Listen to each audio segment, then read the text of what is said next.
The Late Night Alternative with Iain Lee on Talk Radio. We have ways of making you talk. Yes, Alan, we haven't what? Oh, we'll start the show. This is it. What do you want? It's 3 minutes past 10. It's 49. This is the Late Night Alternative 2.0 on Talk Radio. Thank you, Alan. Hello, good evening, Late Night Alternative. I'm Iain Lee. I'm Catherine Boyle. She's back. Different headphones, which I don't like. They're too deep. What I have found, I cannot stop listening to that song. And can everybody stop? People were stirring it up between me and Zazie last night. Zeze. Yeah. People were stirring it up on Twitter. There is no beef, or as some wag put it, beef, between me and Zeze, the singer of that song. What's going on between me and H is a different business altogether, and I do not want to discuss that. It's none of your friends' business. I am yay close to recording, what do they call it? A reply. Oh. What do they call it? A reply. Yeah. I'm recording a reply, and I'm recruiting David Babcock to do the rap in the middle. And all I need, guys, is from you, dear listener, and this is how we're starting the show, is I need £5,000 to go and film the video in Paris. So, if anyone's got 5,000... It costs that much to go there, doesn't it? Well, there's me, there's Jeff the cameraman, there's David. Yep. And I want to stay in a really, really nice hotel. Oh, right. And I would like to eat a meal. Very expensive in Paris. So that's the thing. I've fallen down the French Kisses rabbit hole. If you've never heard the show before, right, and you stuck around because you're a big Mark Dolan fan. Oh, Mark's on the radio. I'll listen to Mark, and then I'll stick around and see what's on after. Mark's great. Whatever is on after him has got to be in a similar kind of vibe. And you've got no idea what I'm talking about. What I'm not going to do is we spent the whole week setting this up. So I'm not going to go... If you don't know what's going on, it's tough. It's tough. What do I care? What do I care? Catch up. Catch up, right? Switch off. I don't care. But there are like a dozen videos of people reacting to the song French Kisses by Zeze. Oh, right. There's people... This is the new thing, right? This is the new thing. It's people watching other people's work and getting the credit for it. The boys showed me one today. We like Ali A. Yeah. The YouTuber. Great. But I've noticed a lot of Ali A's films. There's another guy, an American guy called Preston, who I can't stomach Preston. They were filming in like this mansion, and I thought it was his dad's house, but it was his house. Oh. And he's married, and he looks like 15. But what they do is, the Ali A one today, the new Ali A video today, is him watching this magician doing tricks and going, oh no, that is insane! And that's it, the whole thing. I've got a favourite reaction, man. Yeah? Brad Mondo. Hairdresser reacts. Oh, yeah. Girls tend to go online and do, I'm going to dye my hair blue. Yeah. How wrong could this go? Yeah. And he's a trained hairdresser, and he watches them basically mess up their hair. And it's really funny. Well, okay, so you say. No, it is. So you say. I did. I know you did. Because it is. It doesn't make it. But, so, reaction videos, because I know reaction videos is bigger than the actual videos. And I'm going to start doing reaction videos on my Twitch channel, twitch.tv/Iain Lee, guys. Come on over. I'm going to start doing reaction videos because it requires no effort whatsoever on the reactor. You just have to sit there and go, I'm going to do it now, right? Just give me a word. Amy, just give me a word. Potato. Right. I'm going to type in potato into YouTube and we're going to see what comes up, right? And then I'm going to react to it. Okay, here we go. This is it. Right. Okay, we're going to react to every way to cook a potato. 63 methods. Okay. So this is how this is all these videos are, right? Is this video will play after the advert? Okay, fine. They cut the adverts out. Okay, here we go. Okay, guys, welcome. Thanks very much for joining me on my channel today. Today, I'm going to be looking at every way to cook a potato. Hit that like button, smash that like button. If you want to see more of my reaction videos, then please smash that like button. Emil Stanek, editor-at-large at Bon Appetit. This guy's got glasses on and he's called Emil Stanek. That is nuts. This is almost every way to cook a potato. How we're straight in there. We're straight in there with almost every way to cook a potato. All right, today we're going to cook a whole lot of potatoes. Look at those potatoes on that chopping board. Potatoes out there. It's like, I've never seen a red potato before. That's nuts. Three potatoes. And this is... That's like a normal potato. I know that potato. That's what I would do for a jacket. It falls into the flowery camp, and it's super versatile. Flowery potatoes? This is nuts. Many different ways we can cook it. Raw potato. This is Whoa! Stop everything. What did this guy just say? What on earth did this guy just say? Raw potato. No! That is sick, man! That is the sickest thing! Etc., etc., etc., to quote The King and I. And that would get you like 1 million views. So I'm just doing reaction videos from now on. What's the point coming up with original content? Well, that's it. I mean, that's all that Gogglebox is. And the idea for Gogglebox was stolen. Yeah. It was stolen from Flipside, a TV show that I used to present. I think Mark Dolan might have been on Flipside. He might have been. It was stolen. The Gogglebox was stolen from that. So reaction videos is the way forward. I've often thought of doing a podcast that is like a director's commentary of this show. So we would listen to this show and stop it and then talk about what was going on and deconstruct it and then go off on different tangents and then go back to the show. So the 3-hour show would end up lasting about 7.5 hours. Gosh. You think people would stick with that? With interruption. Oh, who cares? Who cares? I'm beyond caring, Catherine. I'm in the carefree zone. I've been nominated for 2. This show has been nominated. You as well, Amy. You're part of it, but only a tiny part, if I'm honest. No, you're a part of it. Sam is a part of it. This show has been nominated for 2 awards, Catherine. Come next week, I'll be feeling all insecure and floppy again, but today I am erect in my pride because we have achieved something that nobody else has done. Name another show at this station that's been nominated for 2 awards. There isn't one. I don't think. There could be. I've not really looked at the other names. I don't care. But I am feeling cocky. I'm feeling boastful. I'm feeling proud. I'm feeling like I might jack all of this in and become a professional streamer. That's what I might do. Playing video games on my Twitch channel. Playing video games. Reacting to videos. That's all I want to do. Just about potatoes or other We'll start with potatoes. Then we'll move on to, sweet potatoes. Then we'll move on to parsnips. And then, once we've done the potatoes, once we've done sweet potatoes, we'll do the potato song.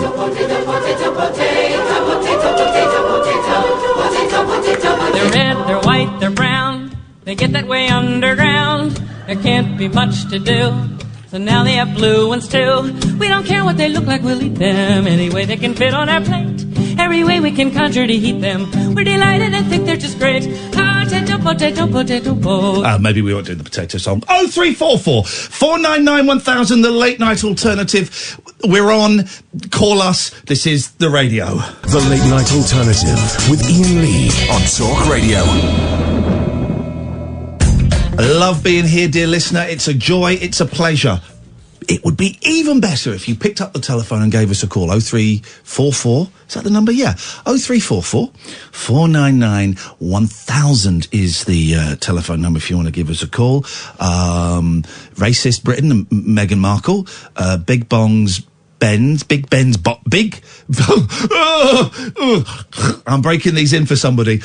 Big Ben's bongs, Brexit, and should Nigel Farage be knighted? These are all topics we'll be covering this evening. 0344 499 1000. Explain the number again. 0344 499 1000. Telephone number.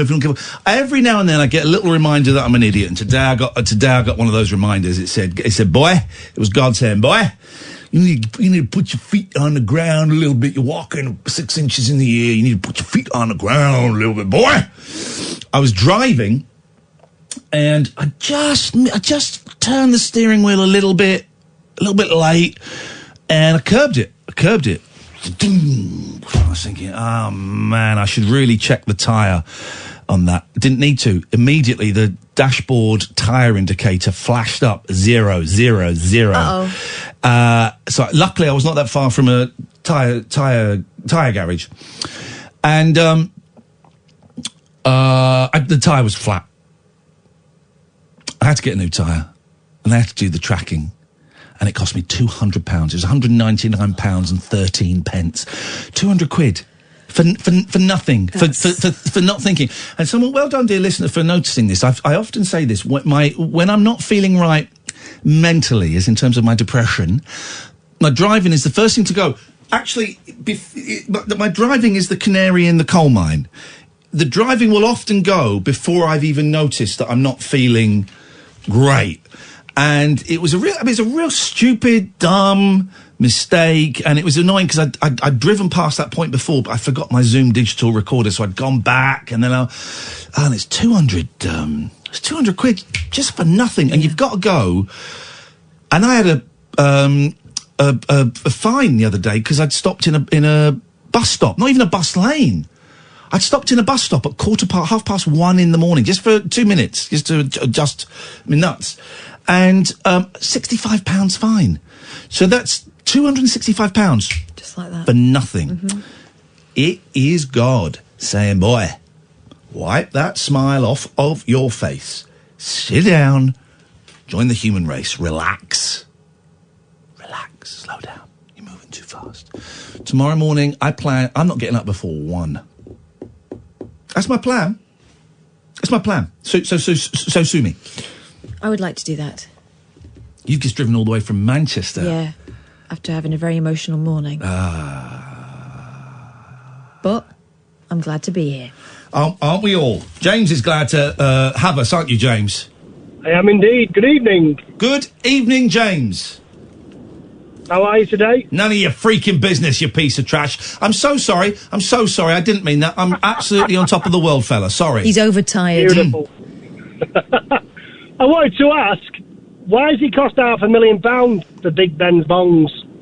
Well, because it's out of commission at the moment. It's being repaired, so they would have to do extra special measures to get it in a bongable state. I mean, personally, I think you should just send a fella up there with a hammer to smack it a couple of times.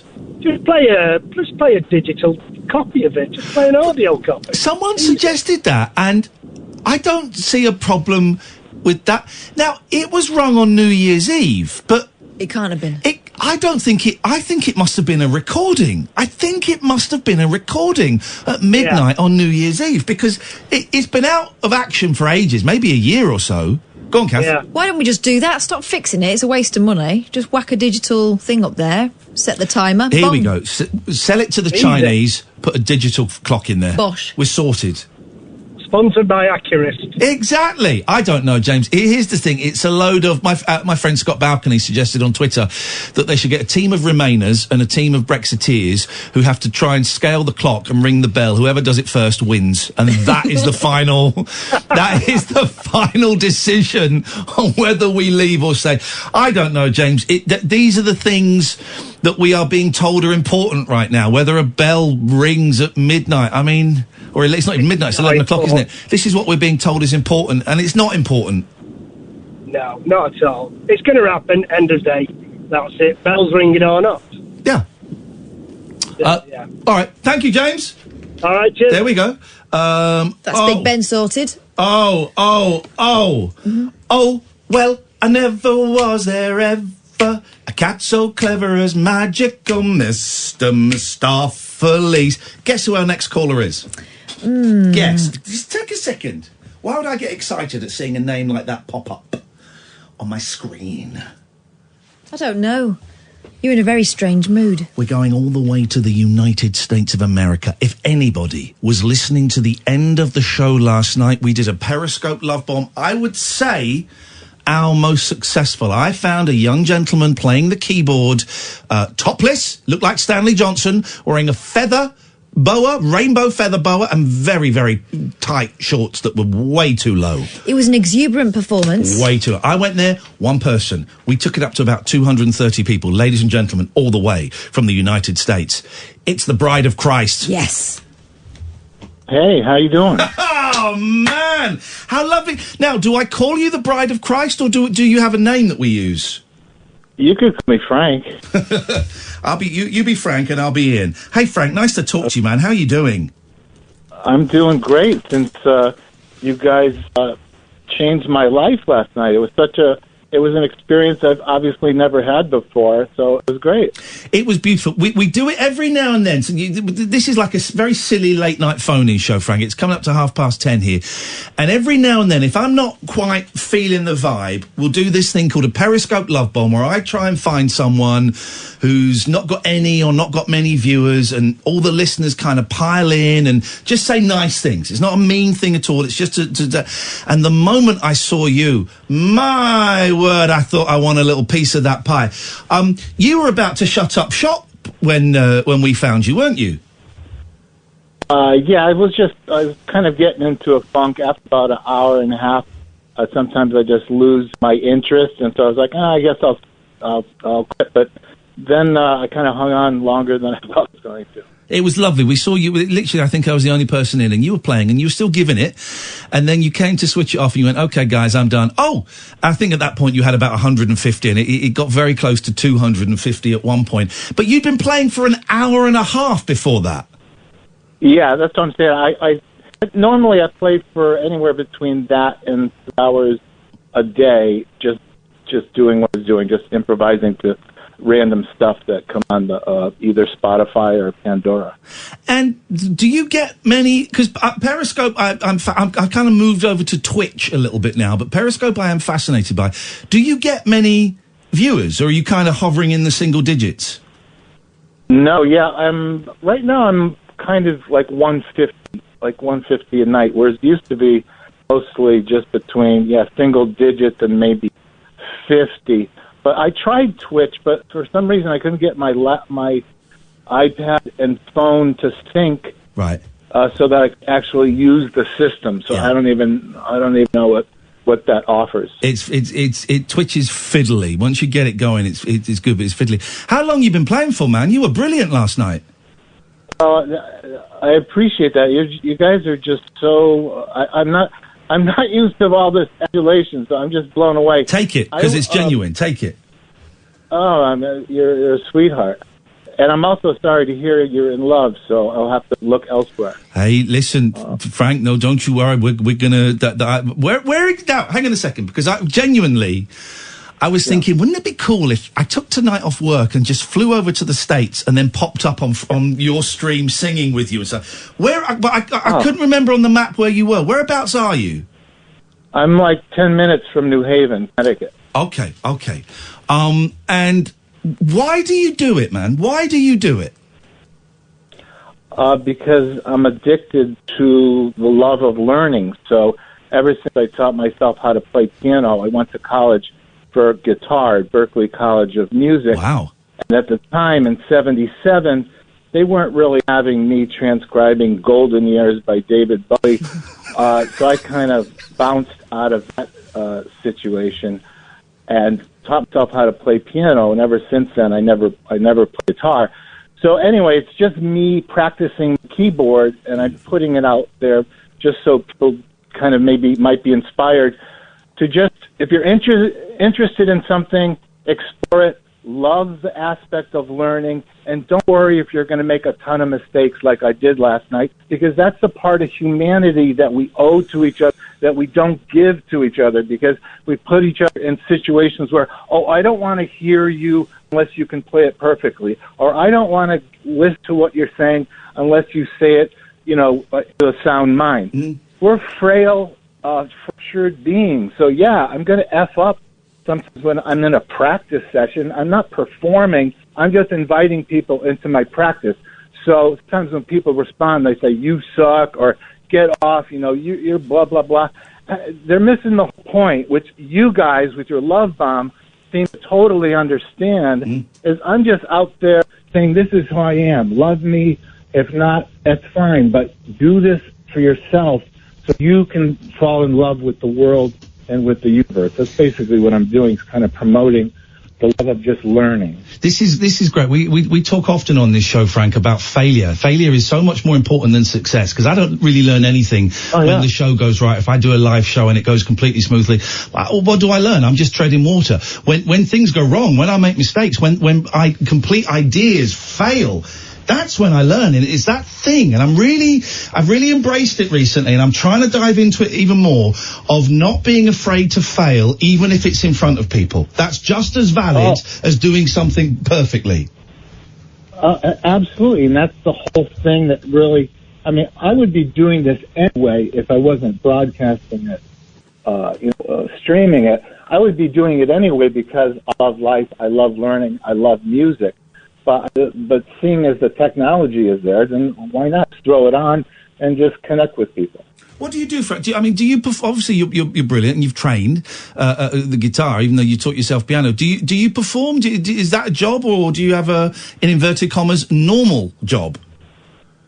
Yeah, unfortunately, I have a normal job, which actually is not very normal, but it's insurance, and right.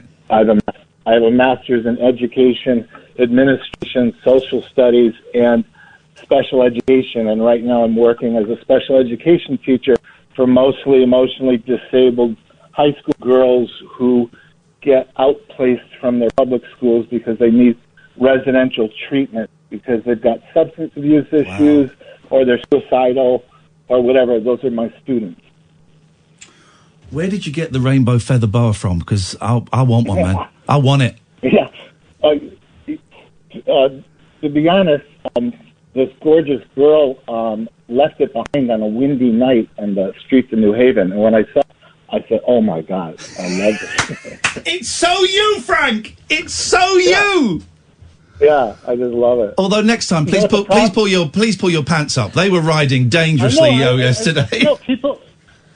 People keep saying that, and maybe that's a good sign that I'm finally losing weight. I'm trying to lose about 15 pounds, so I'm not recognizing that the shorts were dropping. So, but it's actually a good sign. It means my training is working. You're looking great, man. You look hot.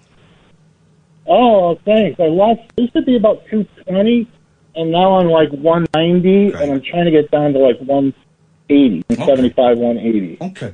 How often do you do the streams? How often do I do what? How often do you do the periscopes? Is it every night, or just when you feel like it? Daily. In fact, it's usually between 5 and 8, and then on the weekend, sometimes earlier because, I'm not working. Frank, honestly, thank you so much. This week has been a very weird week for me mentally and emotionally, and I'm in a very strange place, and we were with you for about 20 minutes, 15, 20 minutes of the show last night, and it was such a joy. A, because the music was brilliant, right? The music was brilliant. B, because we could all just tell that you were a really, really lovely guy when you were chatting to the camera, and we broadcast all of it. It will be in the podcast, I think, at some point. We'll send you a link. But when you were chatting to the camera, you were obviously a really, really lovely guy. It looked brilliant. You look hot. It looks like a cool little music room. The feather boa is great. And it was really uplifting. And I'm going to be honest, I felt alive, and this is not an exaggeration, my listeners will back me up, I felt pure joy watching you yesterday, Frank. So I want to say thank you so much for that. You gave me joy. Oh, my God. And that is so sensitive for you and your viewers to pick up on that, because that is pretty much the message I'm trying to convey. And it's just everything that we need can give to each other. And so that's basically what I'm doing. For you guys to respond so positively, that means the world to me. One day, I don't know when, but the things are changing for me, Frank. And one day at some point, you're going to get a knock on you. We're going to stay in touch, and you're going to get a little knock on your door. There'll be no hanky-panky, but we're going to do a stream together, and that is a promise. Oh, that's awesome. I'm honored. You play drums too, I think I saw. I play a little bit guitar, a little bit of bass, but nothing. Nowhere in the. I can do a few chords. Nowhere in the league of you, but I can come and I can half wail some tunes with you, and we'll have a laugh. What was that Mephistopheles thing you were singing? Oh, that was from Cats. You've not seen the Cats movie, have you? No, I'm not a big Broadway. No, but it's supposed to be awful, though. So I tell you what we'll do. I'm going to come over. I'll get the DVD. We'll stay in and we'll watch Cats. We'll learn all of the songs, and then we'll stream us. We'll stream us singing Cat songs. How about that?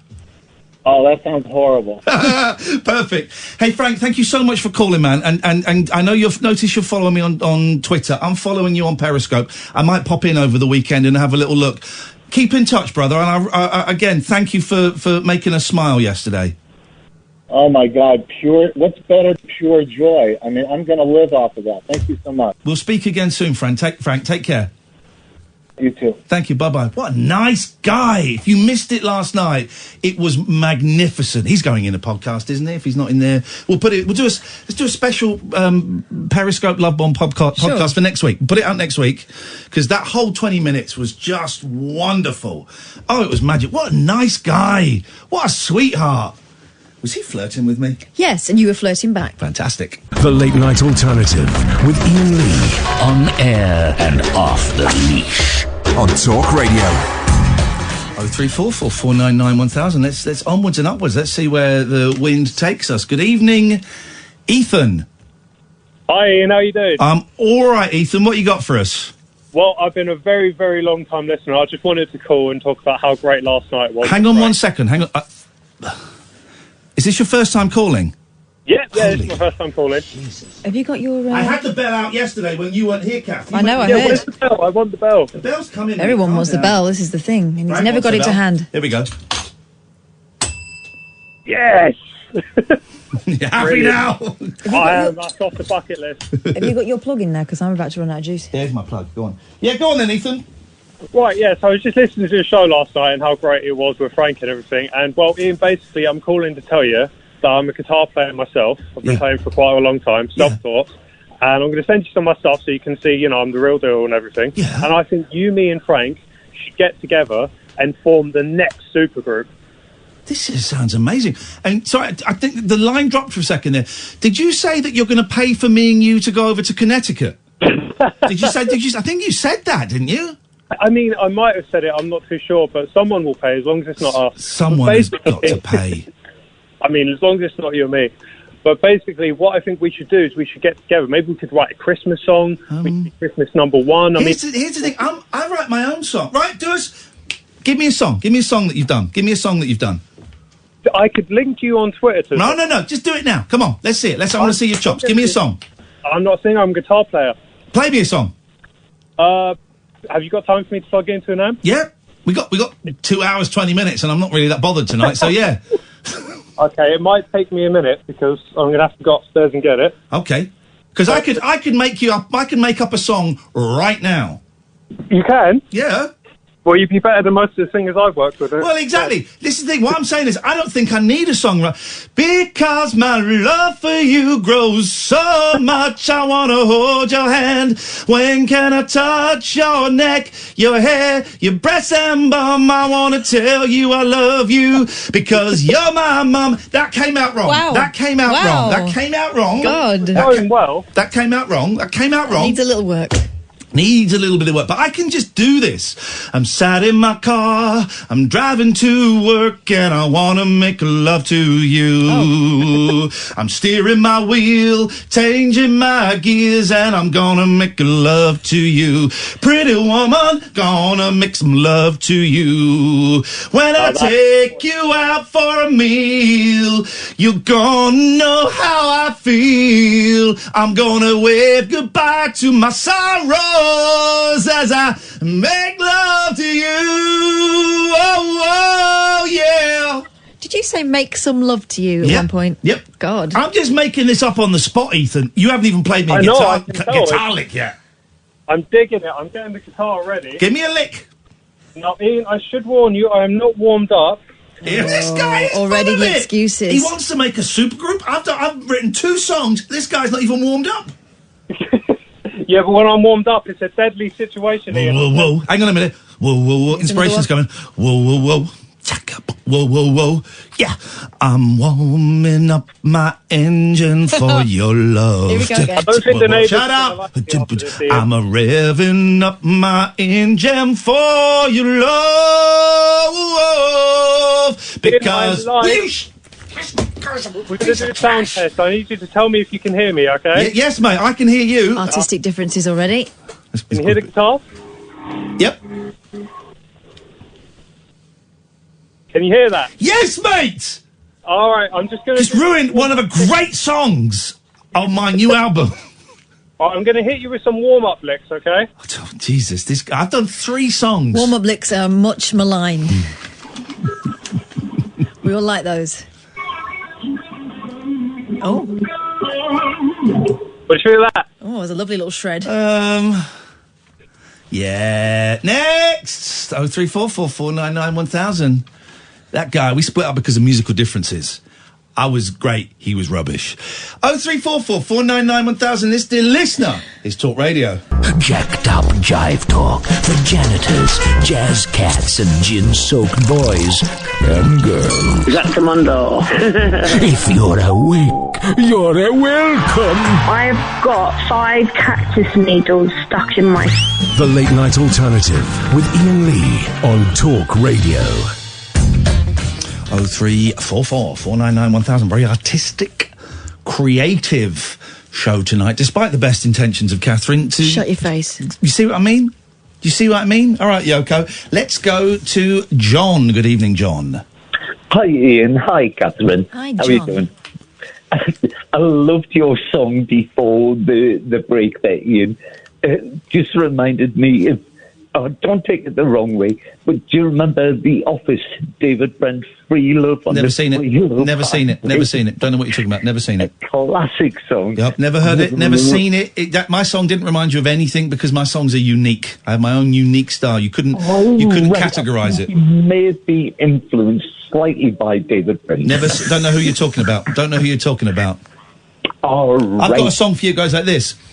I smell jealousy, it's coming through your pores. I see envy seeping out of all of your doors, you tosser. I know that you want me to be the puppet that you control, but you'll never get my heart, you'll never get my soul. John, you see? That was a beautiful serenade. Thank you. That's for you. you. Love that, Catherine. Did you say my soul? You said my soul, yes. Okay. Yes, my soul, yes. yes. Is everybody right to the heart, isn't it? Yeah. I'm detecting... When you play... Yeah, I'm detecting sarcasm.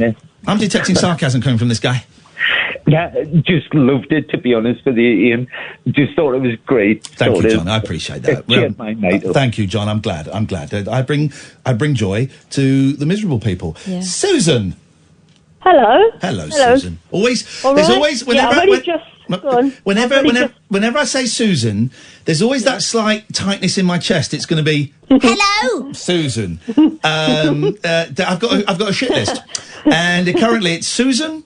And it's George, who won't stop emailing me, even though his emails now go directly to my trash. George, if you want to phone up and talk about it, I'll answer your questions that you asked in an email. But please stop emailing me. I mean, it just fills up my trash. I'm just emptying my trash.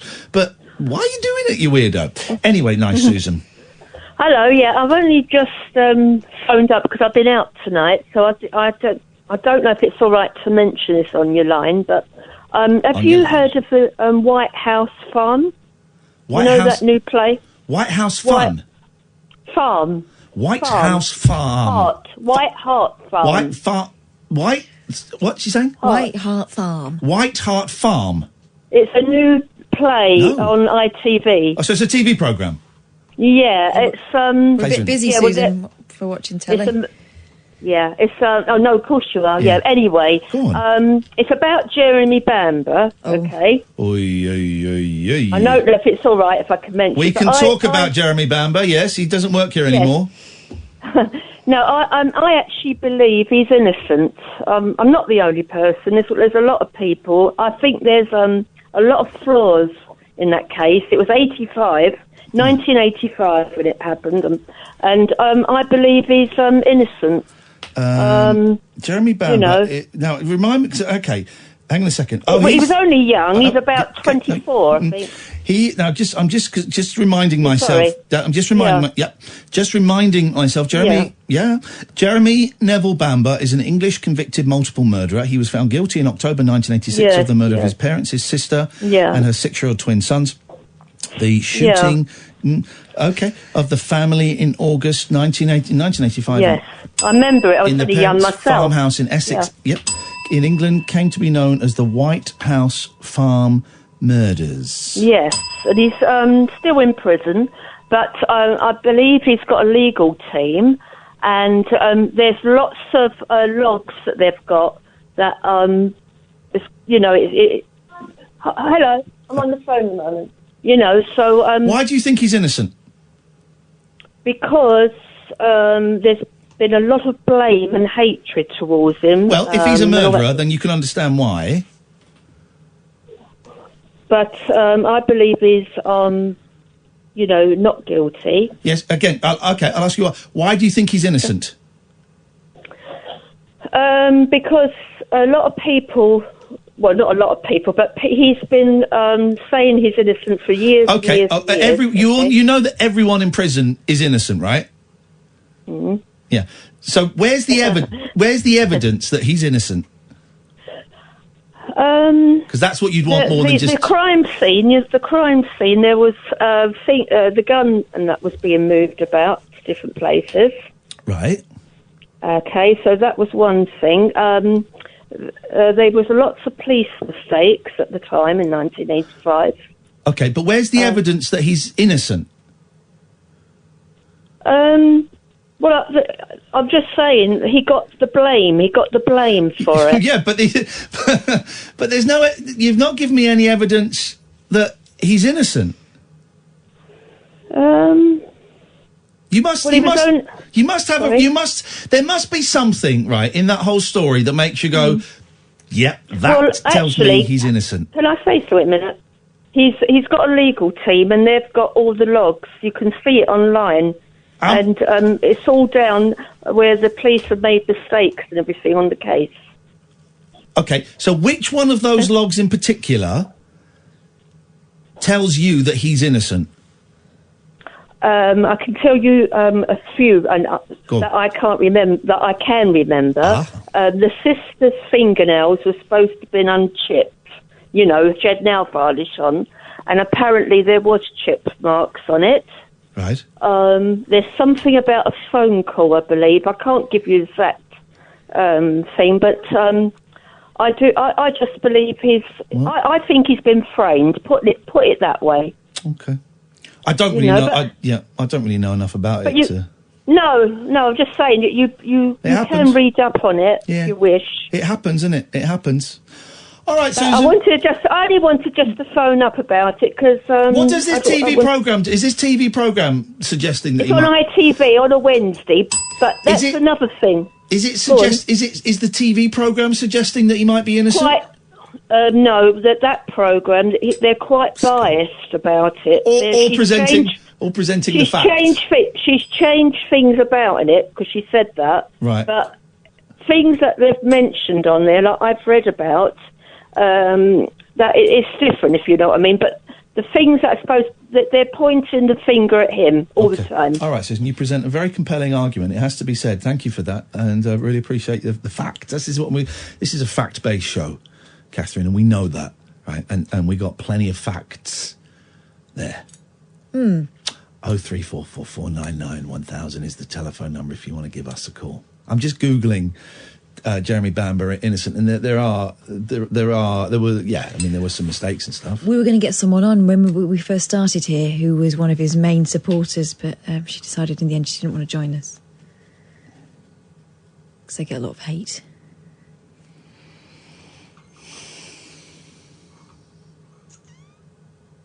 Do you want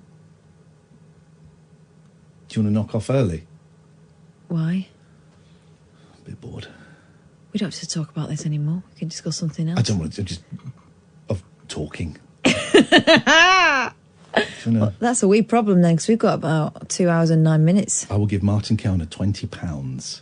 You can't buy Kellner. Yes, you can buy Kellner. I'll give it. Martin, can you pop in for a second, Martin? If I gave you £20, would you do the next 2 hours for us? No, my rate is £25 for 2 Told ya. hours.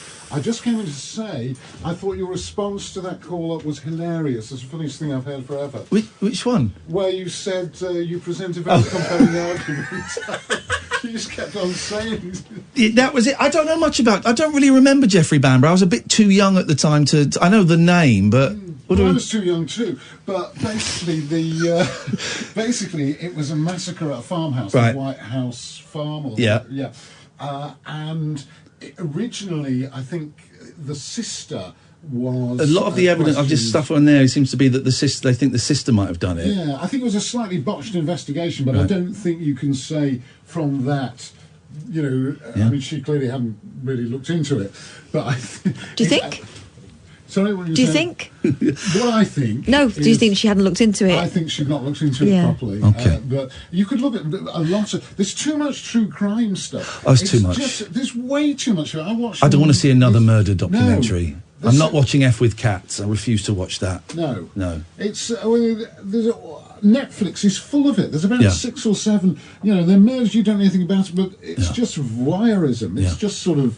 It's murder porn, really, to be honest, in my view. Okay, listen. If you're not going to take over, get out. Okay, Get I out will. of my studio, you piece I of trash. just wanted to say, brilliant. Thank you very much. £25 though, she fancy, isn't she? Isn't it? Hey, good evening, George. Good evening. Would you please stop emailing us? I just emailed you emailed what a lovely meant to be rainbow connection Could you had. please stop emailing us? Okay. Thank you. Because when I asked before, you refused. I don't see why. I don't want your emails. I'm just baffled. I never by- read them. Sorry? I don't read your emails. Okay. So I'd really appreciate it if you didn't send them. Yeah, but Makes me uncomfortable. Okay, but thank you. But I'm baffled by your. I know you are, and I've told you the reasons. And if I tell you again, you'll just deny it because of there seems to be some block there of you hearing other people's opinions. No, I just. I can tell you again. I just haven't got a clue. You have. I've told you, and you don't listen to people's criticism. I can tell you again. Yeah, tell me. I thought what you phoned up and you said about. And here's the thing: you won't recognise these issues, and you'll try and defend them, and instead of just listening and appreciating them for what they are. You phoned up when we were discussing Meghan and her husband Prince Harry, and how they were getting so much flack, and he was possibly suffering from PTSD. And you phoned up, you made a very crude reference to the rumours, ill-founded rumours, that Prince Charles was not his dad. And I thought that was really mean and wasn't in the spirit of the show or the conversation. That's one. But why was it ill-founded? There you go, you see. I told Well, you would. I'm asking the question. I would think if you asked the majority of But we people, weren't asking people, do you think Prince Charles is his dad? It was mean. Catherine. He didn't have an affair with Princess Diana until after Harry was born. Who didn't? James Hewitt. I don't know who the father is. I do. It's Prince Charles. Point number 2. Yeah. You and this really angered me. Right? I thought this was really dark and showed a real selfishness and an arrogance and a misunderstanding of what it is to be a scared 11-year-old child. Yeah, no, I said something that I meant to a very scared, upset, lonely child that everything will be all right. And everything will be all right. And you came on and completely tried to blow that out of the water. Now, I didn't try to blow it. Yes, you did. Try to I think. blow it Let out. me finish. I think Thomas had stopped listening at that point. But imagine he had been listening. What possible reason could you have for trying to upset an 11-year-old child, George? I wasn't trying to upset You may him. not have been trying to, but it would have been. And it would have been upsetting. I was trying to put across the point that nobody can promise anything. Well, why would you do that? Why would you do that? Because it's truth. But George, why would you do that? Because it's true. And you don't think that's mean to a kid that's scared? I wasn't speaking to a kid that's scared. I was aware that he wasn't listening anymore. You don't know that. I'm hoping he wasn't listening. You don't know that. George, those are the two reasons that I don't want you emailing me anymore. Yeah, but that is very recent. This has been going on for some time, Ian, your negativity towards Those are the me. two reasons I don't want you emailing me anymore. Would you please stop emailing me? Yes. Perfect, thank you.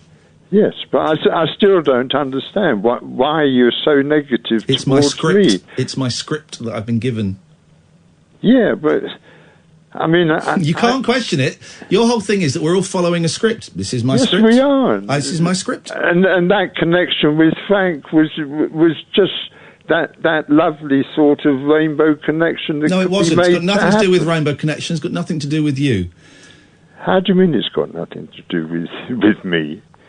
I talk about the rainbow It's got connection. nothing to do with that, George. It's got nothing to do with you. Here's my problem. I think you're a fantasist, and I'm really starting to worry that you've got some form of mental deterioration, and I do not say that lightly, because you you're the one with mental deterioration, Okay, not that's me. fine. That's fine, George. Once again, you just can't listen to criticism. Yes, it's not criticism. You This is it. There's your arrogance. It is. It's criticism. not arrogance. George, I can't talk to you, mate, because you do not listen. I'm listening. I'm listening to your opinion, and your opinion is wrong. Okay, and you're not arrogant, George. I'm not arrogant. Okay, but my opinions can't be wrong, George. Of course they can. Opinions can't be wrong. Facts can be wrong. Opinions can't be wrong. The fact is that you invited me to this radio station About 3.5 years ago, and I'm really regretting it now. We're part of each other's stories. I'm not regretting it. Okay. I thought that you were going to help me to share a very mystical story, and all I'm trying to do is to visualise a wonderful future. Carry on visualising it, but don't email me anymore. Sorry? Yes, what I'm saying, I'm just... We're sorted then. We're sorted. I'm just imagining... I don't want to hear about banks of millions of dreams and candy or whatever it is. I don't want to hear about it. You've told it so many times. No, I haven't. Yes, you have. You've told it so many times. And Roger says, nobody can promise anything, says the man who insists his song will win the Eurovision Song Contest. No, I accept that I've lost that £2,020 to you by... Well, you haven't, because I'm not taking it. Listen, George, just don't email me, and well, that's it. Okay, but I'm saying it's just very strange. It's not. I've explained it so many times, but your complete inability to listen to criticism or anybody else's opinion without dismissing it outright prevents you from understanding why there might possibly be an issue between us. I'm just trying to share a vision of a wonderful You have, and you've done it loads future. of times, and it's quite boring now.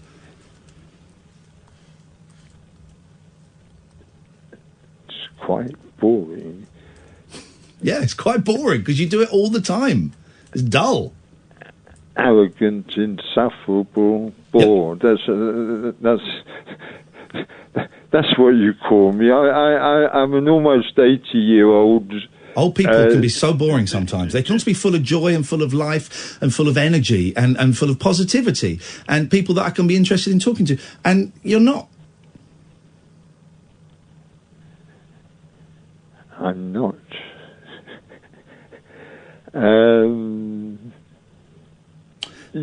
We're late for the news, George. I wish you all the best. You too, my friend. Take care. This is Talk Radio. The Late Night Alternative with Iain Lee on Talk Radio. We have ways of making you talk. Ooga chaka, ooga, ooga, ooga chaka, ooga, ooga, ooga chaka, ooga, ooga, ooga chaka, ooga, ooga, ooga. I am Broken Britain. There's a voice that keeps on calling me. Down the road is where I'll always be. Every stop I make a new friend.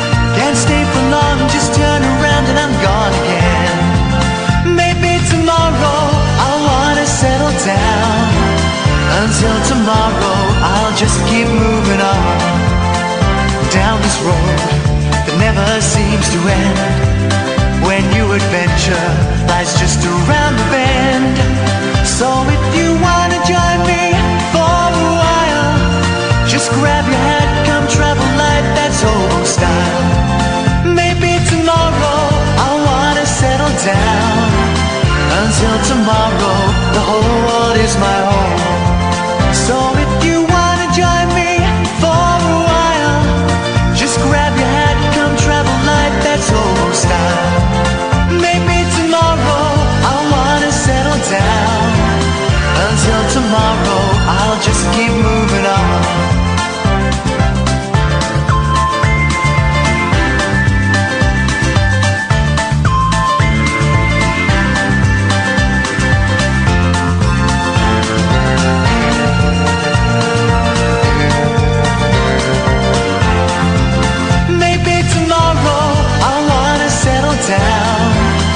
Until tomorrow, I'll just keep moving on. There's a world that's waiting to unfold, a brand new tale no one has ever told. We've journeyed far, but you know it won't be long. We're almost there and we paid our fare with a hobo song. Maybe tomorrow I'll wanna settle down. Until tomorrow, I'll just keep moving on.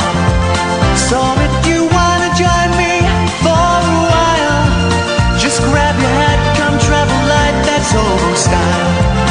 Maybe tomorrow I'll find what I call home. Until tomorrow, you know I'm free to roam. 499 1000 is the telephone number. You know, there are some things that you do, or situations that you find yourself in, or places that you go to, or things where you feel good. And then there are some things or places or situations or words or things that where you just don't feel good. And I'm really getting more of those ones where I don't feel good at the moment. I'm really getting more of those ones where I just feel very uncomfortable and think, am I doing the right thing? Am I doing the right thing? And just hearing in the news Meghan Markle's half-sister on Dan Wootton's show, it makes me so uncomfortable. Hey, listen, up to me if people get on their shows. But she's doing the rounds. Is it true? So, is it true that she used to talk about... So, like, Meghan Markle's mum is her dad's second wife. Mm-hmm. So the sister, the half-sister that has been on, is from her dad's first marriage. Have I got that right? I don't really know the genealogy. She is the paternal half-sister of the Duchess of Sussex, right. Daughter of Thomas Markle and Rosalind Markle. Now, I read something, and I don't know if this is true, about the sister, that she would describe when her dad married a black woman, she wouldn't introduce her as her stepmom. She'd say it was the maid. No. Now, I don't know if that's true. I glimpsed it online. I don't know if that's true. So I may be spreading a horrible untruth. Daily Mail put it in. Tell me. Let me just find the right bit. Here we go. So, talking about Doria. Bearing in mind that this woman, whose name I don't even remember, has been saying that the attitude towards Meghan Markle has not been racist in this country, and that she never encountered racism, okay? Samantha Markle has also been previously accused, this is according to the Daily Mail Online, of racism by her own mother. Bearing in mind the Daily Mail are the ones who are against Meghan and are in favour of her dad, right? Rosalind, 72, who told dailymail.com that her daughter would describe Meghan's mother as the maid because she is black. Rosalind of Albuquerque, New Mexico, said last year, and this was back in... This article is from 2018, so... she told the Daily Mail in 2017. Hang on, I have to find my bit. When Tom Sr., Meghan's father, married Meghan's mom, Samantha told all her friends that Doria was the maid because she's black. She's not a nice person. She added, she trashes Meghan, trashes me, her dad, her brothers. She's just been trashing everybody in her life forever. I'm very serious when I say she has dogged on Meghan forever. She has never liked Meghan and she's always been jealous of her. Samantha Markle, 53 at that time, had claimed to TMZ that she would host a party while watching the royal wedding at her Ocala, Florida home and hire off-duty cops as security. And she's been paraded around. Oh. Go on. But just after dawn on Saturday, as Meghan Markle became Duchess of Sussex, there was no sign of celebration, and instead a television outside broadcast truck remained parked outside her single-storey home. Her partner, Mark Phillips, told DailyMail.com... Whoa! She's married Mark Phillips? This is getting very complicated. Told her she was taking part in a television appearance and suggested that it was earning her a 5-figure sum. Oh, every time they go on Good Morning Britain, they get paid a fortune, those guys. Get paid an absolute fortune. She'd have been paid very, very well to have been on This Morning today. I would suspect that she's not been paid to be here. I don't know if other shows pay guests here. If they do, there won't be much of a budget. I would have thought. Maybe there's some tie-in with The Sun and Dan and something like that. Was ashamed when her dad married a woman of colour and would refer to her as the maid instead of stepmom or this is dad's new bit, or you know the maid, which is in itself is a racist meme. So it's a racial slur. So there's a black woman in the house. Oh, it's the maid, and we're supposed to listen to her opinion on racism. Someone who's been racist. Nah. Makes me so uncomfortable that anyone would think she's worth talking to. You know, I'd be interested to talk to her to find out what it's like for her. Would love to hear her story, being in your half-sister's shadow. Your dad is a controversial figure. What's that like for you? Mm-hmm. I couldn't care less what you think about Meghan and her husband. I couldn't care less. Because she knows as much as my half-sisters know. I get on with my half-sisters. I don't see them very often, and that's something I plan to resolve at some point. I have some kind of... They're really nice people. I have some kind of reluctance to further the relationship. That's down to me. But they know as much about my marital situation as it would appear Samantha knows about Meghan. Why? And it's all over the news, and it's... What it would suggest, though, this woman's mother speaking out against her in the newspaper, this woman speaking out against her half-sister in the newspaper, them all talking to the press the way they do. It's not a happy family, is it? No. I think it's disgusting that, particularly Good Morning Britain, and I worked there at the time when they were doing it. I wasn't on the same episode, but I was certainly there in that same period when they would get her dad on. And I just thought it was disgusting, because he'd be getting paid a lot to slag her off. Now, whatever beef that is going on between them is between them, regardless of whether she's a duchess or a princess, but it's irrelevant. It's between them. And the fact that Piers Morgan, who has beef with Meghan Markle, would be part of a machine that would pay her father, who has beef with her, a lot of money to come and slag her off and stir the pot. I think it's so unpleasant. I think it's so horrible, so upsetting. It makes you wonder what the desired effect is. What do they want? They want to destroy her? But do you not remember Princess Diana? Do you not remember that? You did that, you lot. You did that. The ones that are getting her dad and her sister, you did that. That machine did that. Yeah, the machine that felt like they owned somebody. We got loads of calls. Shirley, Dave, James, Nelly, Andre. Stay there. We will come to you in a bit. Sorry, that was a little bit of a chitty chat. 0344 499 1000 is the telephone number. This is Talk Radio. Experience the unconventional. Evening, boss. The unpredictable. What's happening? And the completely unorthodox. Exactly. With rule-free Iain Lee. The late night alternative with Iain Lee. I've got no internet for the last 4 days. On Talk Radio. Thank you for everyone who understood that conversation. It's obviously a little too subtle for you. We weren't really discussing Megxit.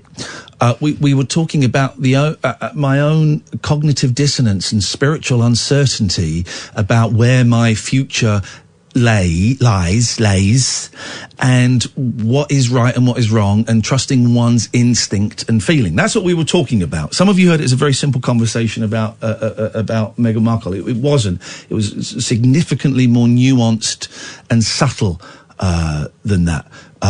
So apologies if some of you got a little bit confused. Let's go to Shirley. Good evening, Shirley.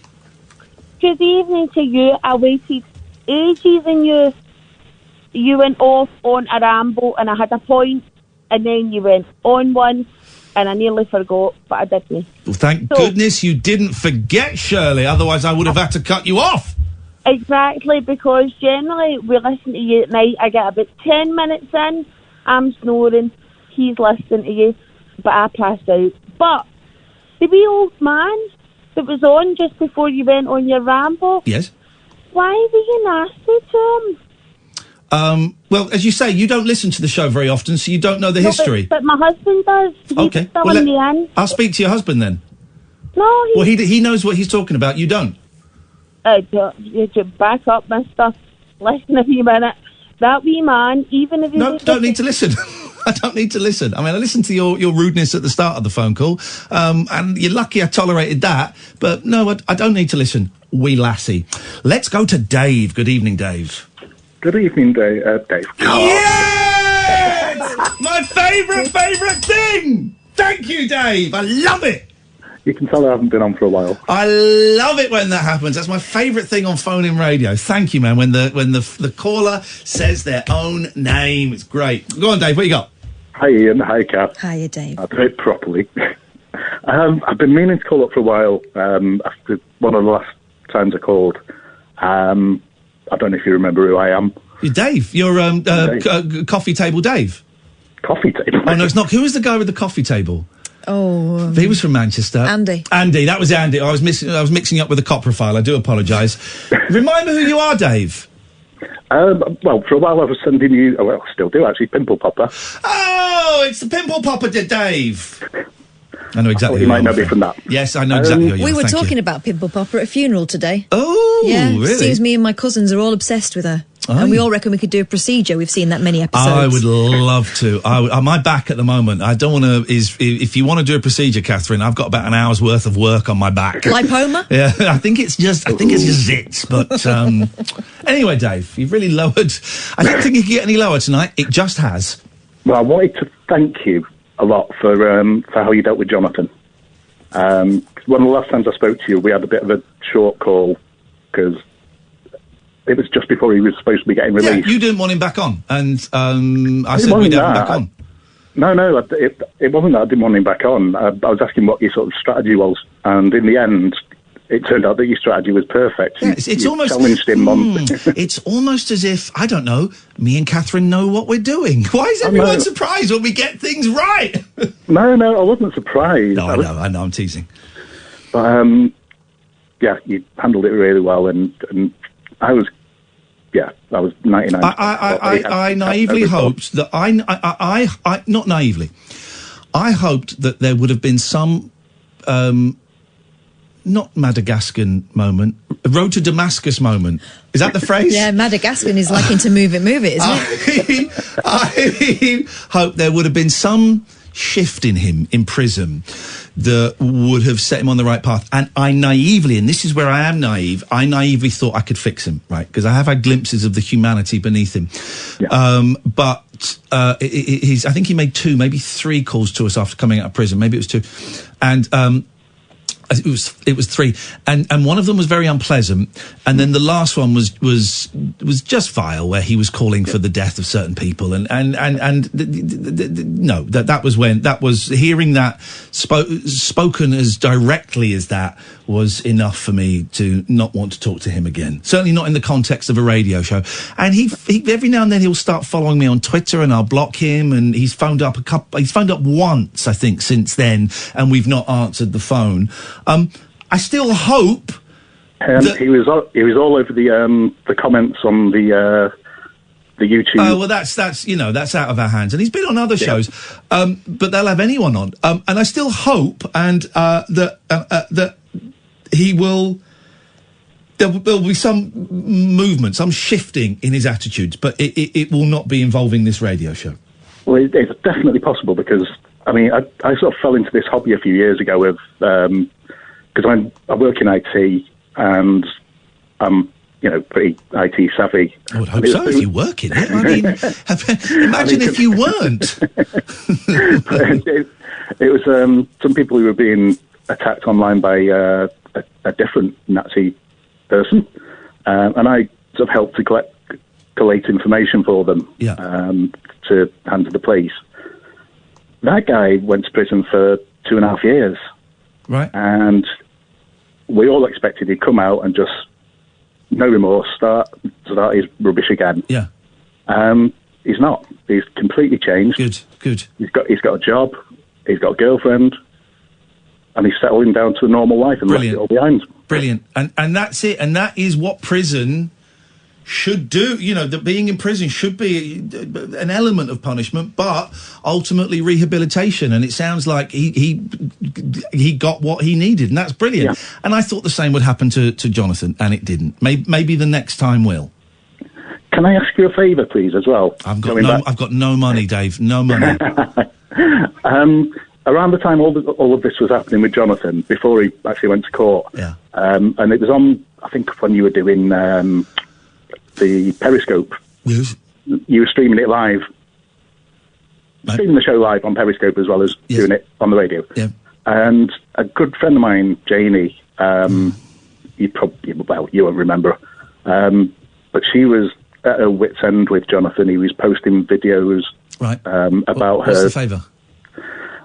Could you please apologise to her? Because you were... Well, she felt humiliated by what you said. Well, what did I say? Well, this is suddenly taking a very dark turn. What did I say? You started shouting at her for... she was... No, the answer's no, Dave. Here's what's happened. You've now made me feel very, very uncomfortable in one of the few places I feel very, very safe in. You've brought up something that happened years ago that I have no memory of whatsoever, so you have me at a complete disadvantage. So no is the answer. No. And I would really appreciate it. If anyone wants me to apologise to them, they can approach me directly, because I'm pretty good with that kind of stuff. But instead, I'm now at my place of work. She didn't ask me. Well, then even more no. I'm at my place of work, and I'm now peed off, and I feel really, really uncomfortable on my show, Dave. I'm sorry if you feel that way. Yeah, I do. I do. I feel really uncomfortable. I think that was quite unfair.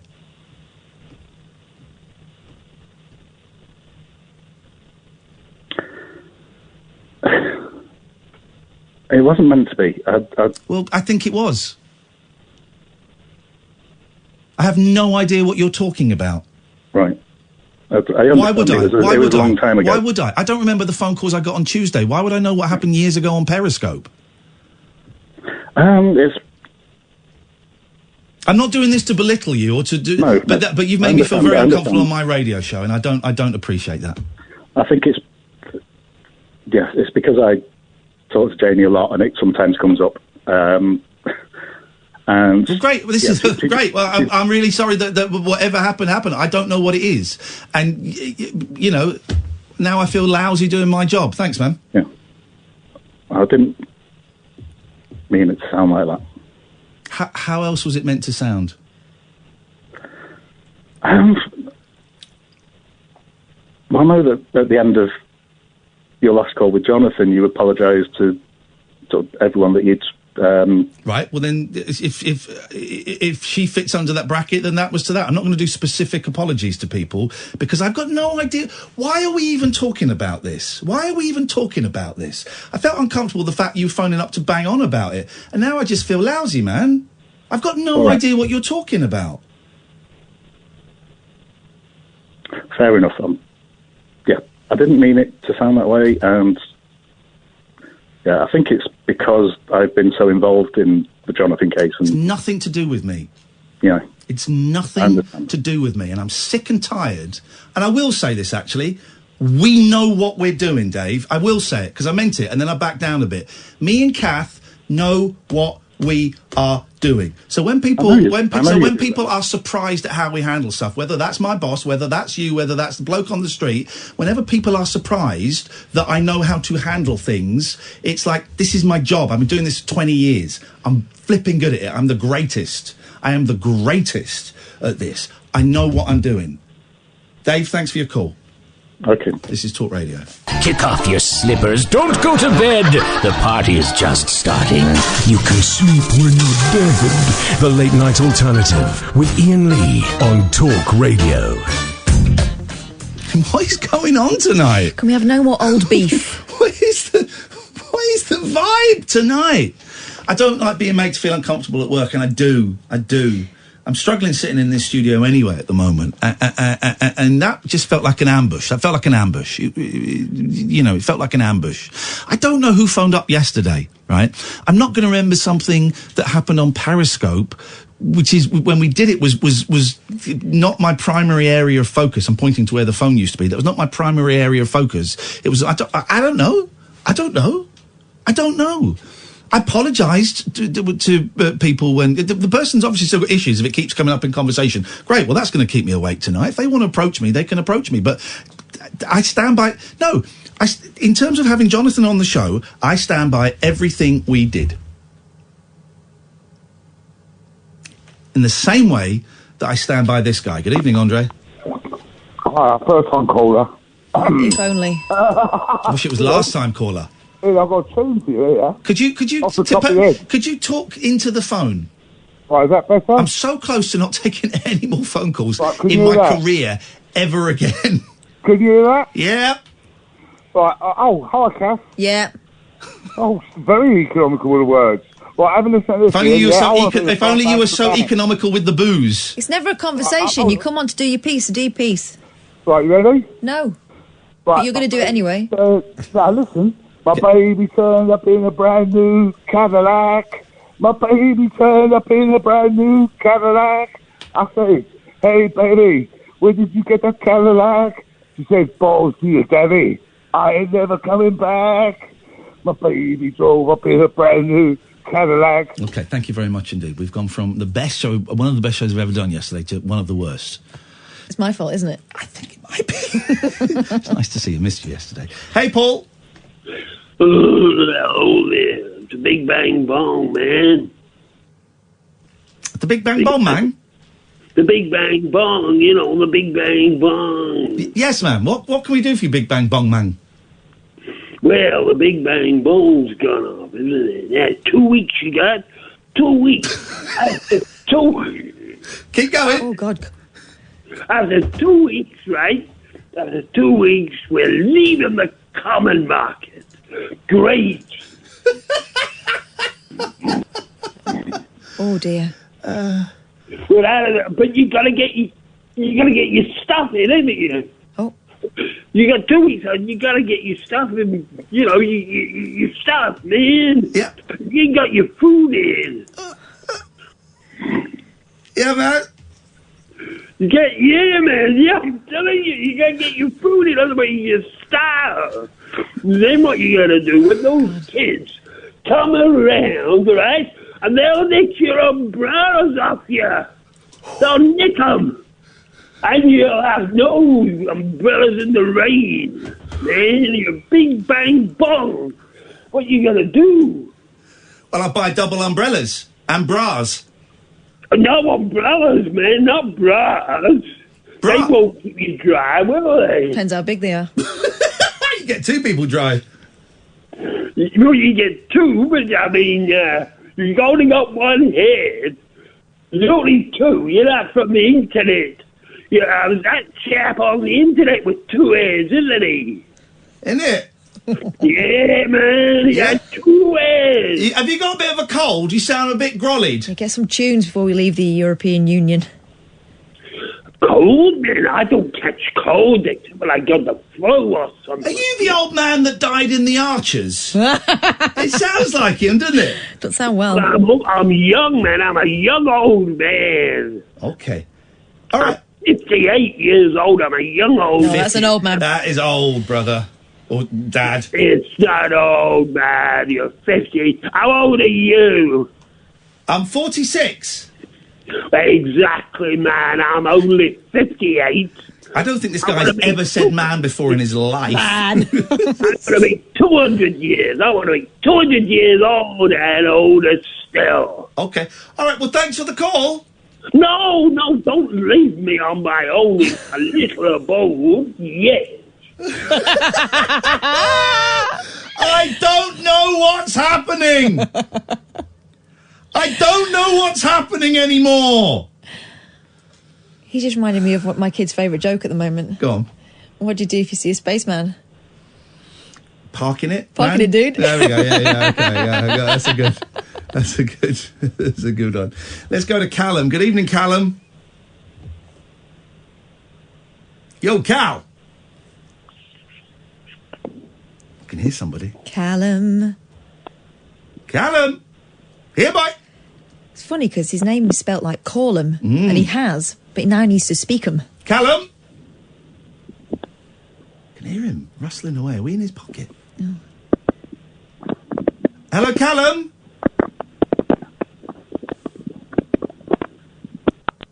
Oh. If we were in his pocket, he was playing pocket billiards.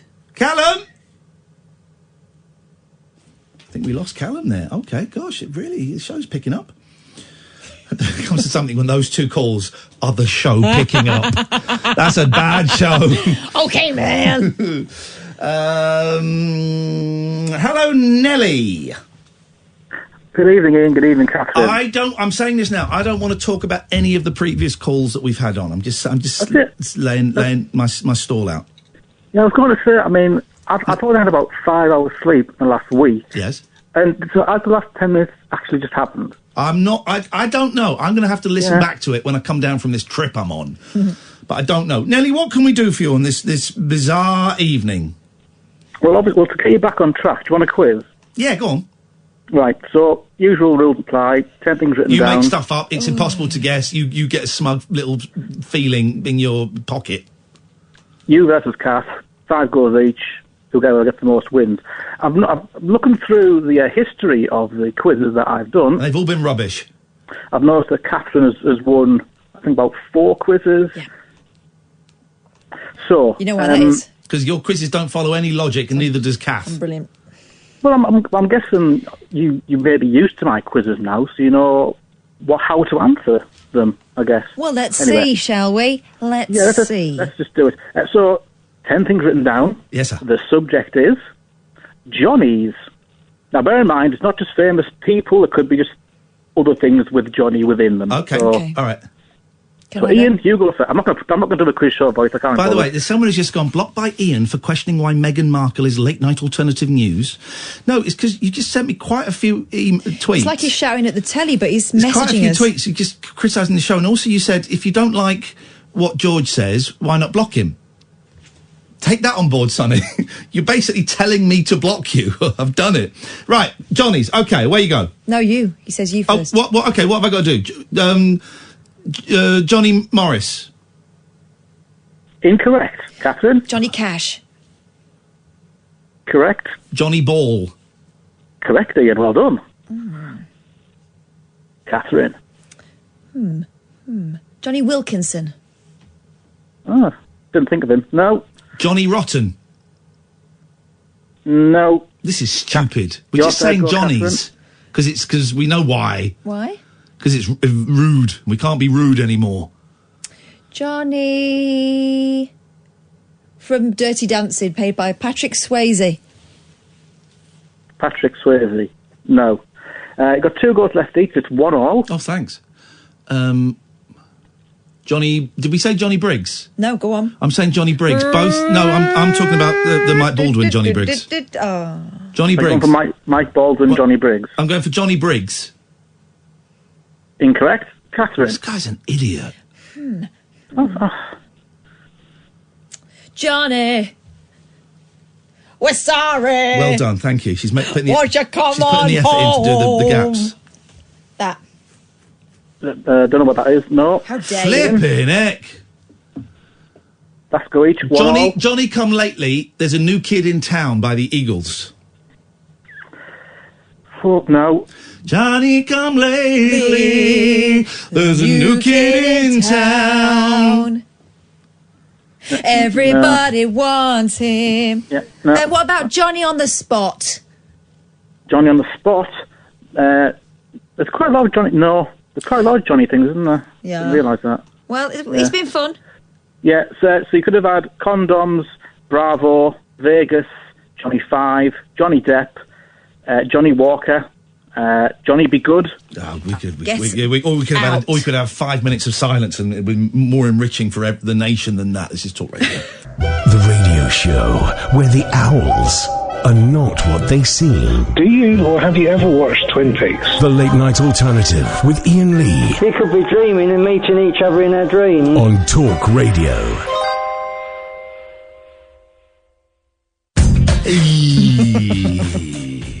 I'm not giving out the phone number.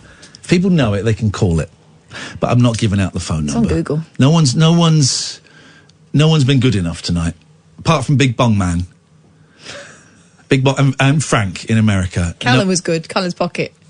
That was good. Okay. We've had 3 good calls, which is out of what we had about 15 calls tonight. That's not a good hit rate. That is not a good hit rate. So I'm not giving out the phone number. If you know it, you can come on. If you don't know it, it's just me and Kath. What we're saying is pull your socks up. Oh, dear. Colin says, I thought you were a news station. Stop singing. A news station? What? You're joking, right? Colin, are you new? Come on, Cole. You muppet. News station. Hey, do you remember that guy from the Fire Festival? Now, the Fire Festival was the festival for millionaires or rich people that was going to be a huge festival on a beautiful island, and it just didn't happen. People turned up and none of the infrastructure was there. It was a massive balls up. And they made 2 documentaries about it. Yeah, they invited loads of models who started plugging it on their Instas and Who's saying... Hadid? Do you know that? No. Who's Hadid? Hadid Jiznana. Hadid. Is there someone called Hadid? Gina Hadid. Oh, yeah. Is that person? Yeah, there are 2. There are 2 Hadid sisters. Is one called Gina? Not Gina. Her Jiba. name is... Jiba. Her name is... Sunny Jiba Hadid. Gigi. And the other one? Her sister is called... Her sister is called... Bella. Okay. And what's going on with them? What's happening with them? She was part of the prospective jurors for the Harvey Weinstein rape case, and they said correctly they said no. That's one of the things I've never really understood. I've only ever seen it in movies. I don't quite know how it works. But in America, both sides have to agree on the jury. And of course that doesn't happen here. Obviously they check to see if there's any conflict of... Why have we got so many phone calls? Uh-oh. Obviously, what did you say? I said don't phone. They have to check to see if there's a conflict of interest or anything like that.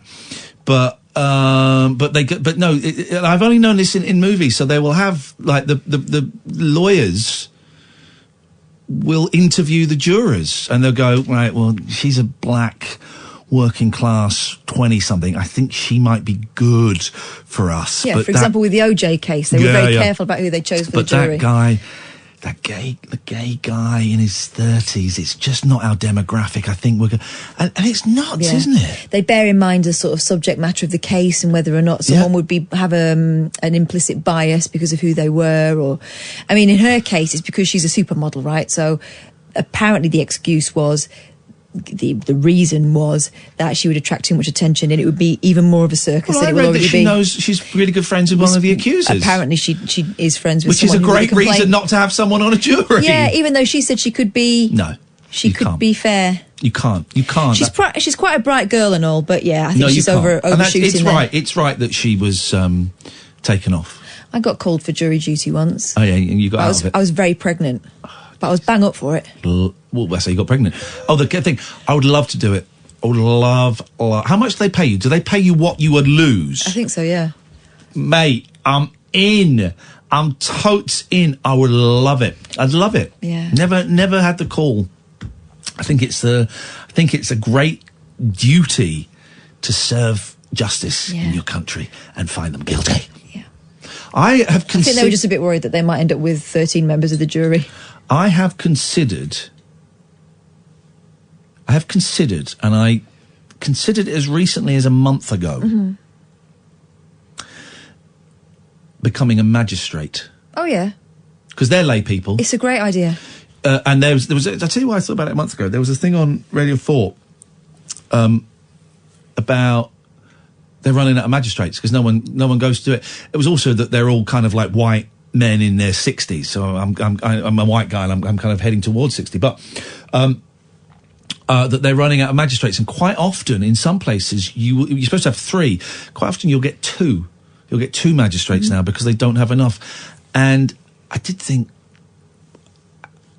I would love that. I would, because you don't need to know the law, because they have a legal advisor there who tells you. So you go and listen to it. You just have to be a right-minded person. Yeah, you go and listen to it, and then you go back in your room and you go, right, I think we should send them down for 18 months. And then the lawyer goes, well, actually, you can't do that. Objection. Overruled. I said only in America. Legal person goes, we can't do that, it's only in America. I know, but magistrates don't tend to send people down. It's usually fines and stuff. Excuse me? They'll forward them to Crown Court. Incorrect data. What? Incorrectus datus. By the carers that robbed my mum when she was living at home. It was a magistrate's court. One of them got sentenced to, I think 4 months in prison. Really? 2 weeks before Christmas. Ow! Yowza. Should have kept her hands to herself. I think it was magistrates. And the reason, I think it was magistrates. Magistrates can do that. They can do that. And here's the thing, when you're standing as the accused, you have to stand in like a glass box, right? And the door is open, but there's a guard on the door. And then she was called. They can't they? Maximum of 12 months. Okay, so it was 4 months. And she got called back in, and we all thought, well, she's going to get let off, or a fine. It's going to be a fine, but she'll never pay. And she went back into the glass box, and the guard shut the door and locked it behind her. Yowza. And we went, oh, right, I think she's going to prison. And she did 4 months. I mean, she probably served, 6 weeks or something, but good. Stealing from my mum, scumbag. Everyone got off scot-free, scumbag. No, I think it's a great idea. I interviewed a woman who was an impressive woman anyway. She was an author, but she also acted as a magistrate, and she was great. I'm tempted, really tempted, but I can't be bothered. Is the main reason I don't do a lot of things. You have to guarantee them a certain number of days a year. Yeah, but I wonder as well if people going, you're you to judge. You stole some strawberries from some starving celebrities. If that would be a hindrance. Are there any? Here we go. Here's the question. We'll take some calls. Then we're going to do your fire story. Yeah. Are there any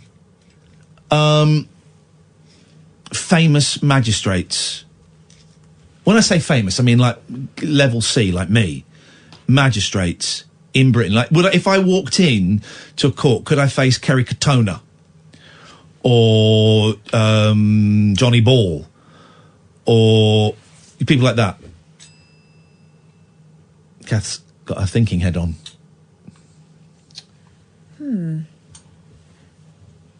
I wonder whether it would be deemed a distraction. But they do want a cross-section of the public, and some public are famous, more public than others. Let's go to Robbie. Good evening, Robbie. Hi there. Hey, Robbie, what you got for us? Well, can we talk about anything? Why do I get the feeling this call's not going to last very long? Yes, you can, yes, we can talk about anything, Rob. How about UFOs? I'm in. Always. Yeah? Yeah. What do you think about it? No. That's not how it works. You want to talk about UFOs, what would you like to say about UFOs? You start the conversation. Asking someone, this topic I've just made up, what do you think about it? That's not a conversation opener. That's making me do more work for the same amount of pay. So, Robbie, you start. Well, I think UFOs are very interesting. It's a phenomenon that dates back to 1947, and millions of people around the world have been seeing inexplicable objects in the skies. But, Robbie, what do you think? What do I think? Yeah. I think that some UFOs, well, most UFOs can be explained away as normal. Have you ever seen a UFO? I have not, but I've met... Next subject. Next subject. How about Bigfoot? Have you ever seen Bigfoot? I've not. Next subject, try and stay away from the supernatural. Unless you've had a experienced close it. encounter. Robbie, what does the team there, he's consulting the team there, his mate, Terry. What does Terry think, Robs? Oh, it's his mum! Robbie's got his mum! Robbie's mum! Tell Ian about that. Have you heard about the Pentagon files, Ian? Let me speak to your mum. Hi, Ian. You're right. Why? Surely Robbie should be in bed now, shouldn't he? Well, he's been researching this topic for a really long time. He hasn't been researching anything. I think he's been researching how to use a Breville. That's it. He wants to tell you about the Pentagon Papers. No, he doesn't. You want him to tell me about the Pentagon Papers. He called them the Pentagon Files after you prompted him. I don't really know what they're called, but Robbie does. Well, ask Robbie, because he knows a lot about them. Yeah, go on, Robbie. It's just odd that he was so keen to talk about it. It was the third thing he came up with.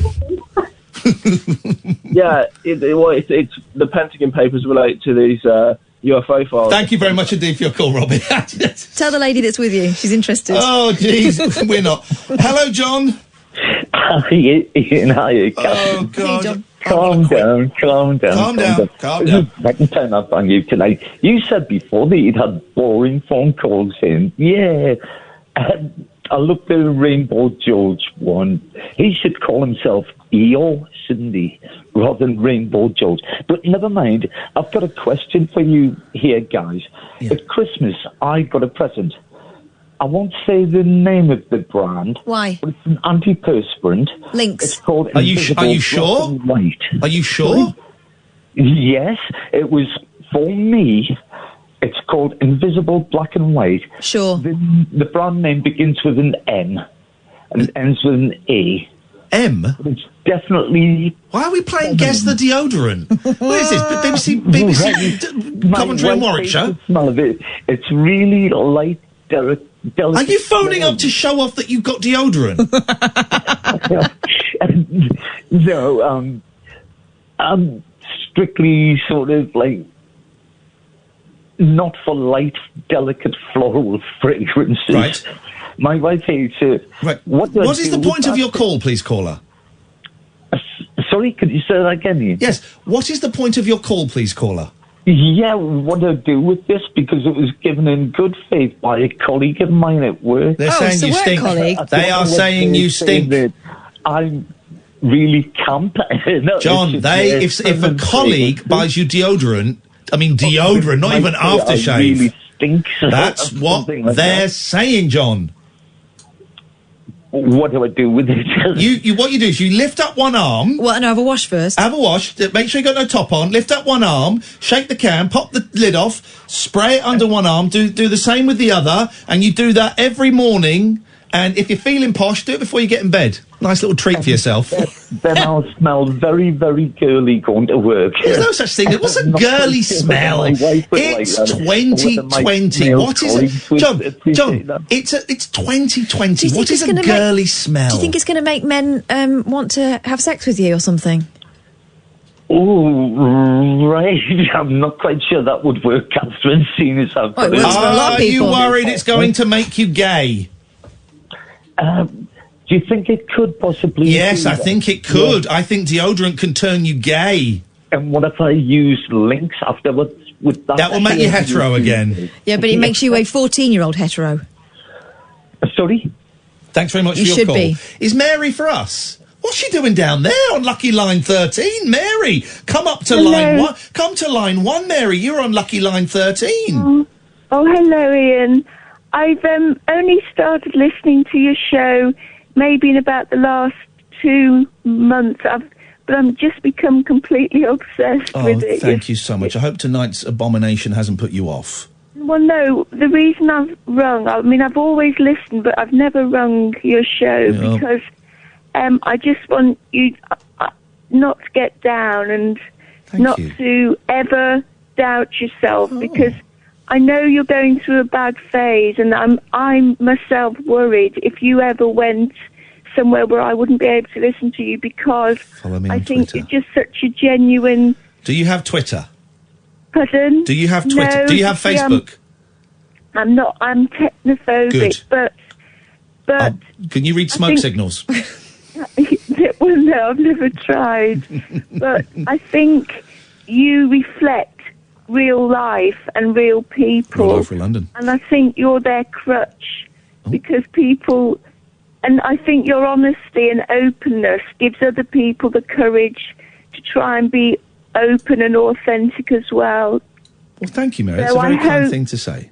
Well, no, but I just hope whatever travails you go through, you just realise, just keep going because you are literally such a support. And I don't want to put pressure on you, but a lot of people rely on you, and just try and remember that, but don't feel the pressure of it. That's very, Mary, that's very, very kind of you to All say, and I'm right. really glad you called in. I hope to All get to right, speak to you again take at some care, point. and Thank you. all my best to Catherine as Oh, God, well. no, she's a piece of trash. Back at you, Mary. Yeah, thank you, Mary.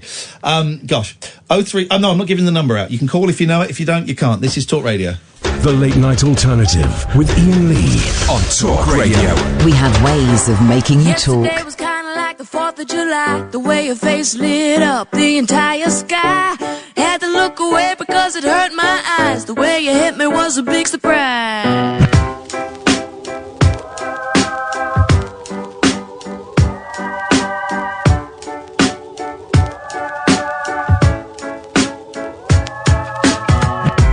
Yesterday I really didn't know what to say. I wasn't making any sense, but it felt okay. Ask you if it was my birthday. This kind of thing don't happen every day. Hey, hey, hey. Hey, hey, hey. I didn't think an angel would get in my way. Hey, hey, hey. Hey, hey, hey. I didn't think an angel would get in my way. Yesterday I felt just like a child, a little curious, a little wild, living the moment and you'll never go out of style. You know it's really been a while. Hey, hey, hey. I didn't think an angel would get in my way. Let me tell you. Yeah, excuse me, won't you step aside? I don't got a room for you in my life. I don't got the patience to love again. I don't got the guts to keep you as a friend. Be an angel to fly away. I hope you reach some heavenly place. You come back when you're older. Bring me some raindrops from the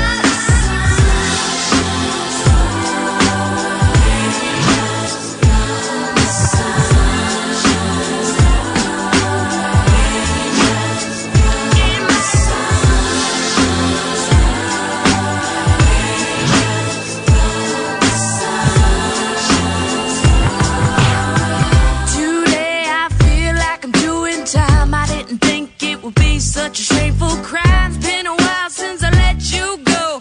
Time don't let regrets go. Hey, hey, hey.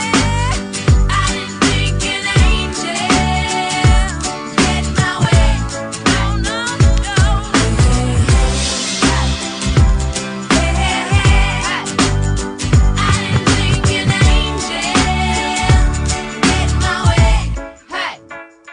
So I gotta welcome angels, welcome angels,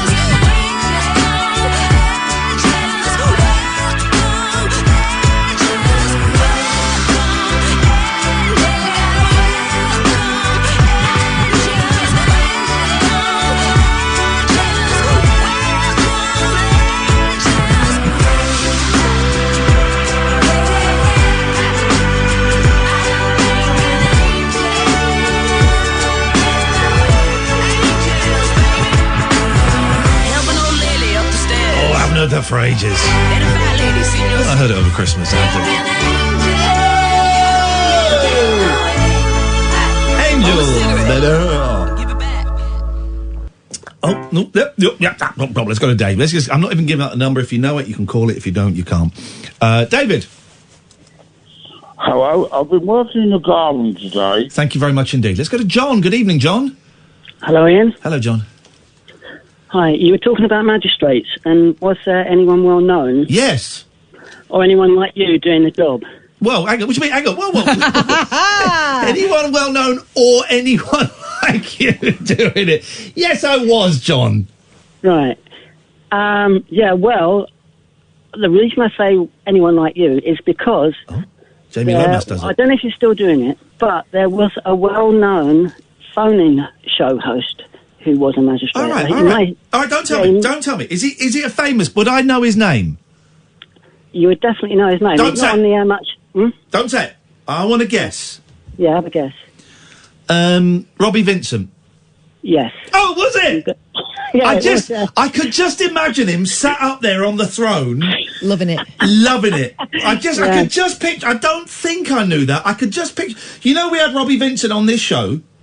Oh, no. When was that? Oh, it was probably about a year ago now. A couple of years Oh, ago. right. Yeah, I've only been listening to one. Oh, okay. To be honest, for about 9 months. Robbie Vincent did it, did he? Yeah, he did, yeah. Okay, well, I bet he was a mean bugger. Yeah, I bet he was, yeah. Yeah. I don't know who'd recognise him and stuff. Have you ever considered it, John? Yeah, I did it one time, yeah, because I actually knew a couple of magistrates. What do you mean you did it one time? Well, you just went in one day for a go? Let's have a go. No, I did consider it at one time. Oh, right, okay. Yeah, because I knew a couple of magistrates, yeah. And how, I mean, they don't get paid, do they? No, they don't, no. I think you might get a stipend or something, but you don't get a salary. You do it, and this is it seems amazing. You do it because you want to contribute to society, and you want to help dispense justice. You want to help dispense justice. That's it. Isn't that incredible? And did your friends, did they enjoy it? Yeah, they did enjoy it. Yeah, you do have an advisor. You don't have to be that well up on the law. You do have an advisor, and they advise you as to what they direct you as to what you can do. You know, so you have totally on your own. Yeah, you have someone who kind of sits and goes, well, you can do these are the legal options. Yeah. And then you kind of discuss it, and then you send out the harshest. Yeah, they don't exactly tell you what to do. What they do is, if you make a decision, they'll say, and they don't think it's a very good decision, they'll say, well, that is very brave of you, you know, to try and... Radical. Oh, I like that. I'd want to be brave. I'm going to be a brave magistrate. John, one day I'm going to look into it, because I do feel I'm not contributing enough to society, and one day I will look into it, but that day is not today. But thank you for that, John. I appreciate the call. Cheers, okay. See, there we go. A decent call. Katarina, please give us... We were talking about the Fire Festival. So it was a complete disaster, famously so, and there have been 2, maybe more, documentaries made about the absolute fiasco. Yeah. I found this in out.com. Okay. Fire festivals... What time is it? I can say this, can't I? You can, because it's a news story. Fire Festival's blowjob guy would get printed in the Times. Well, that would get printed in the Times. That's our limit, and that would get printed in there. And everybody knows. If you saw that documentary, you know exactly what I'm talking about. Remind me what he was asked to go and perform oral sex on someone to get out of paying a fine. This guy is quite a senior, distinguished member of the team. His name is Andy King, and in Out magazine, he's described as part of the fiasco that was the Fire Festival. You may remember it was the Instagram influencer-fronted music festival that famously failed. It did so poorly that there were 2 documentaries created delving into the whole thing. One of those films was Fire, the greatest party that never happened, on Netflix. And in that, Andy King, an event producer, so he's not one of the minions, this is one of the high-up guys in this organisation, quickly became a star, if for no other reason than being willing to... He was prepared to... SD is what they're saying. He was prepared to do it. I thought that was so sad. It's funny the way he told it. He told it in a brilliantly funny way. Yeah. But it was really heartbreaking, because he was going to do it. He would have done it. He said he was prepared to do it. He would have whored himself out. Yeah. To help this thing happen. They needed water. They didn't have any water for this festival. $175,000 worth of water. He became an icon, basically. He's known as the BJ man. Yeah. The issue was that essentially... I want that title, goddammit! The festival goers had arrived on the island and were stranded with very little provisions. 4 18-wheeler trucks were filled with $175,000 worth of Evian water that was being detained in customs, and someone asked King to take one for the team to get them out. Oh. According to King, Fire Media founder and CEO Billy McFarland asked him to do the deed for the head of customs in order to get the job done. By the way, no one at this point has established whether the head of customs was gay or would have been amenable to it. They're not necessarily mutually inclusive. No. I'm like, oh my gosh, and I got into my car to drive across the island to take one for the team. And I got to his office fully prepared to... King recounted in the movie. Okay. Thankfully, he didn't have to, but now he's got something better. A deal with Evian. Oh, so he's got... Okay, so that's the water connection, of course. Yeah. Yes, well done. 1 year ago, I shared with the world my willingness to take one for the team to bring Evian to thirsty festival goers, and unexpectedly became an internet sensation overnight, King said in an exclusive statement to People. On the first anniversary, Evian is dropping a special bottle with an all-new slogan in honour of my infamous team spirit. As a long-time Evian fan of both the water itself and the brand's sustainable practices, I couldn't be more thrilled. And Out magazine says, talk about making lemonade out of lemons. It doesn't have a flavour. It's water. Just thinking what the reaction would have been if it'd been a woman. Yeah, I know. Who'd? This is why I say it was. I mean, he told the story brilliantly well. It was very funny, very dramatic. But I did find it really sad that he was prepared to demean himself sexually for his boss. Yeah. So his boss could get something done. He didn't have to do it in the end, as you said. But. It's an interesting thing when you say, I wonder what would happen if it was a woman. I think the reason why it became more of a joke thing was because he's an older guy, quite a powerful man himself, and it was just such an extreme situation. Even so, yeah, out of order asking him to do that. Completely out of order. An extreme situation. I bet that will happen to women. Of course it will. Loads of times. Of course it will. Loads of times, and if it had been an older woman telling it, I think it would have been very different kind of reaction to the whole thing. It seems to be caught up with this whole idea that for gay men that's nothing. Yeah. Which is wrong, of course. Oh, no, they love it. I mean... they're not going to say... I'm joking. You know what I mean? But that's the assumption by the heterosexual who asked him to do that. Yeah, it's there are 2 fire documentaries. There might be a third, actually, I think.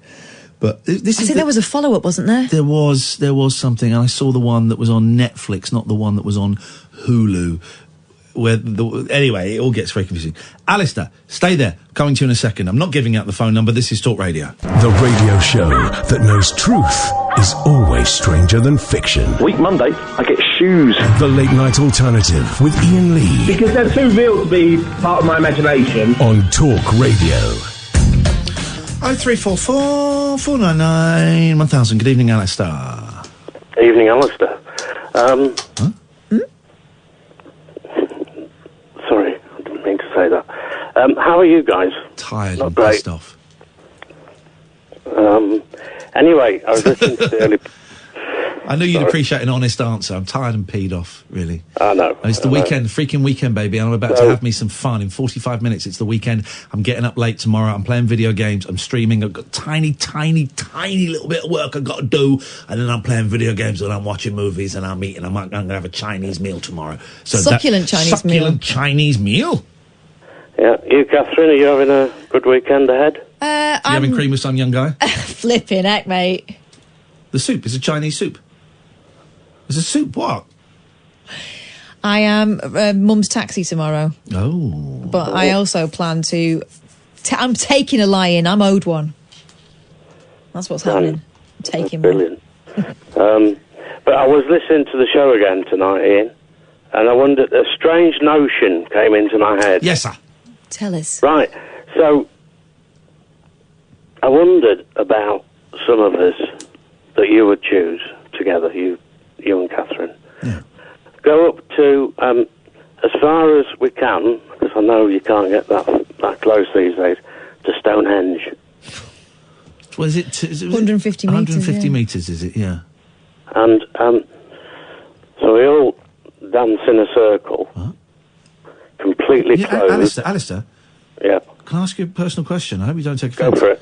You've not started drinking again, have you, mate? No, I feel wonderful tonight.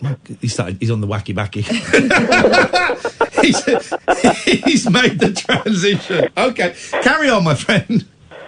So basically, we all are in this circle, and I mean, my idea is not fully formed.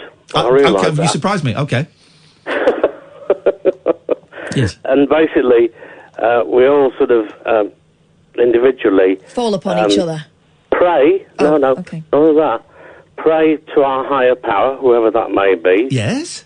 And say, at the same time, come down to us. What if my higher power is Delia Smith? That's great. She could come along. Why would we say come down to us? Come down to us in the sense of give us some inspiration to get away from all the nonsense that's going on at the moment around I've been us. doing that at home. I've been doing that. I'm not saying come down to yes, us. yes. I've just been asking, what's next? What's next, man? Come and tell me. Show me what is next. And I think I'm getting lots of signs. Getting a lot of signs. Mm-hmm. Make sure I interpret them properly before I follow them completely. But it's a great idea, Alistair. I'm busy then, I'm afraid. When are you doing it? I'm also busy then. When is it? Maybe it just be me then. Hey, are you? Have I got this right? You're getting a dog when you're a year sober. Well, yes. I know this sounds really sad, but occasionally I say hello to my dog that was, I took back, if you remember. Yeah, I do remember. And sort of wish him well. Yeah, not sad at all. I hope that you're okay, and you can't be with me, but I'm passing on my love through the ether to you. Well, that's not sad at all, mate. It's beautiful. So you got just under 4 months until you're going to start looking at it properly. Yeah, that's good for you, man. Good for you. Pets are the best. My 4 cats are hilarious, and they're a nuisance, and constantly telling George to get out of my flipping way, man. And I don't know how they've managed to break into the food cupboard, even when I have it elastic band shut, and they just eat everything in there. I found Lucky and George, who are not friends, but they were both sharing a packet of wet food that they were dragging across the floor. It was horrible. Disgusting, but I love it. I wouldn't have it any other way. I love it, love it, love it. Did you say it was just one or two that bring live animals in the house? They all do it. Mucky brings the live ones in. The babies don't go out yet, but then Patty, who's one of the babies, grabs the mouse, which is generally still twitching, and runs around the house with it and won't let anyone else touch it. She's ever so proud of herself. Oh, it's horrible. It's horrible. She growls, doesn't she? She growls, yeah. She really growls, and you have to yank it from her so that flesh is being torn. It's disgusting. Alistair? By the way, I bought a ticket for Birmingham. Beautiful. So I'm really looking forward to that, and probably, because it's an afternoon show, I think, that one, isn't it? Yeah, I think so, yeah. So I'll probably be able to maybe drive down there, if I'm brave. Nice one. And, all right. Well, I look forward to seeing you again, Alistair. Thank you. If you want to come to any of our live shows, all of the dates and the tickets are on my website, iainlee.com/event. iainlee.com/event. Kieran! Hello, good evening, Ian. And Catherine. Thank you very much indeed, Kieran. What can we do for you? Right, so I've been a bit obsessed with a band lately. I don't know if you've heard of them. They're called the Beatles. The Beatles. They were around the 60s, I think. They did Blue Jay Way, didn't they? Yes. The famous hit, yeah. I've heard that one, yes. I was trying to think of another obscure one there, but... Martha, My Dear. There you go. That one will do. It's my favourite Beatles song, Martha, My Dear. This is a test. Is that off of the White Album? Hey, 5 points to you. No, it's not. Retract that 5 points. There's no such thing as the White Album. Oh, well done, Catherine. 10 points to Catherine. She passed the test. There is no such thing as the White Album. You're referring to the double album that's called The Beatles. Thank you, Catherine. Well done. That's the one. You didn't let me down. I was going to follow that up with that's the one I know the least. So there's some homework for me, I guess. Dive in there. Dear Prudence, what a song. What a song. Oh, that is actually one of my favourites. It's a great song, Dear Prudence. Wow. The Ruttles kind of reworking of it as well. Which is the Ruttles is... Hang on a minute. What is the Ruttles version of Dear Prudence? Let's Be Natural. Let's be natural, every woman, every man. Let's be natural, ever since the world began. Let's be natural, has followed nature's plan. Let's be... Do you know that one, Kath? Yeah. It's great. Played that one when Neil Innes died. Played that one. I like that one. So, forgive me, my heart is pounding. But are you having a rustle? What's going on? Do we need to do anything? Do I need to lay on my healing hands? I think I'm okay. I think I'll be okay. Okay, fine. Go on. But the point of this call is, so I was listening to Sgt. Pepper. I don't think I've ever really listened to the album top to bottom, really, at least in a very long time. It's not my favourite. It's a bit sterile. It definitely is higher in my ranking now. I've had this experience, I guess. Before I never got, for the benefit of Mr. Kite, I would listen to the first 10 seconds and be like, what is this? Yeah. Now I actually have a lot of appreciation for it, like the kind of trippy circus organ at the end. But the song that struck the biggest chord with me I want to talk about was Within You, Without You. Okay, yeah, I mean... Oh, okay. Wasn't expecting that response. Yeah, I mean, it's grown on me as I've got older, but it's for those who don't know, it's this carbuncle. Hang on a second. It's the song with amazing Indian musicianship. Wow. Combined with Western classical. I don't know there's many songs like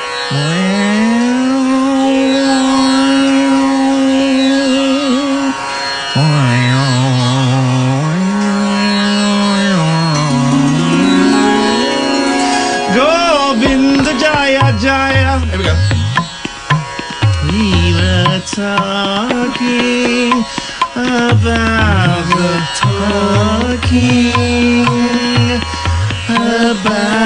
the stars between us. Actually, you know the best George Harris. You might not know this one. Have you heard all the albums? All of the Beatles albums? Yes. No, all of the albums in the world. I haven't really heard. Right. This is the good Indian song, right? This is great. Do you know this one? Do you know this? Never heard it. Oh, mate, here we go.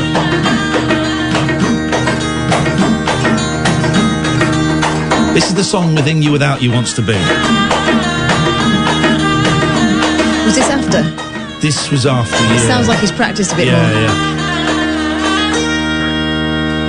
Listen, it's beautiful.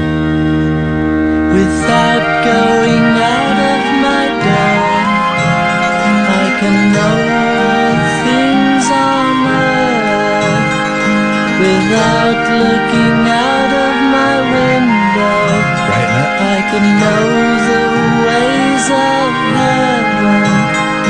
The farther one travels, the less one knows. The less one really knows.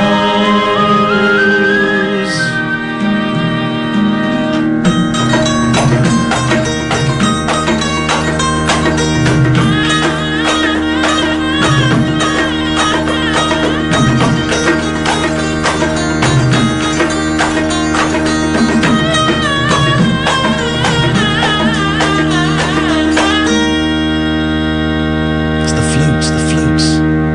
Without going out of your door, you can know all things on earth. Without looking out of your window, you can know the ways of heaven. The farther one travels, the less one knows. The less one really knows.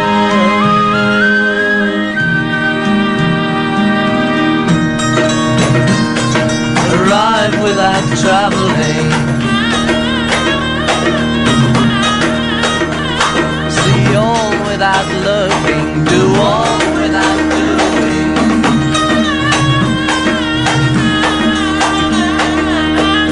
That drone.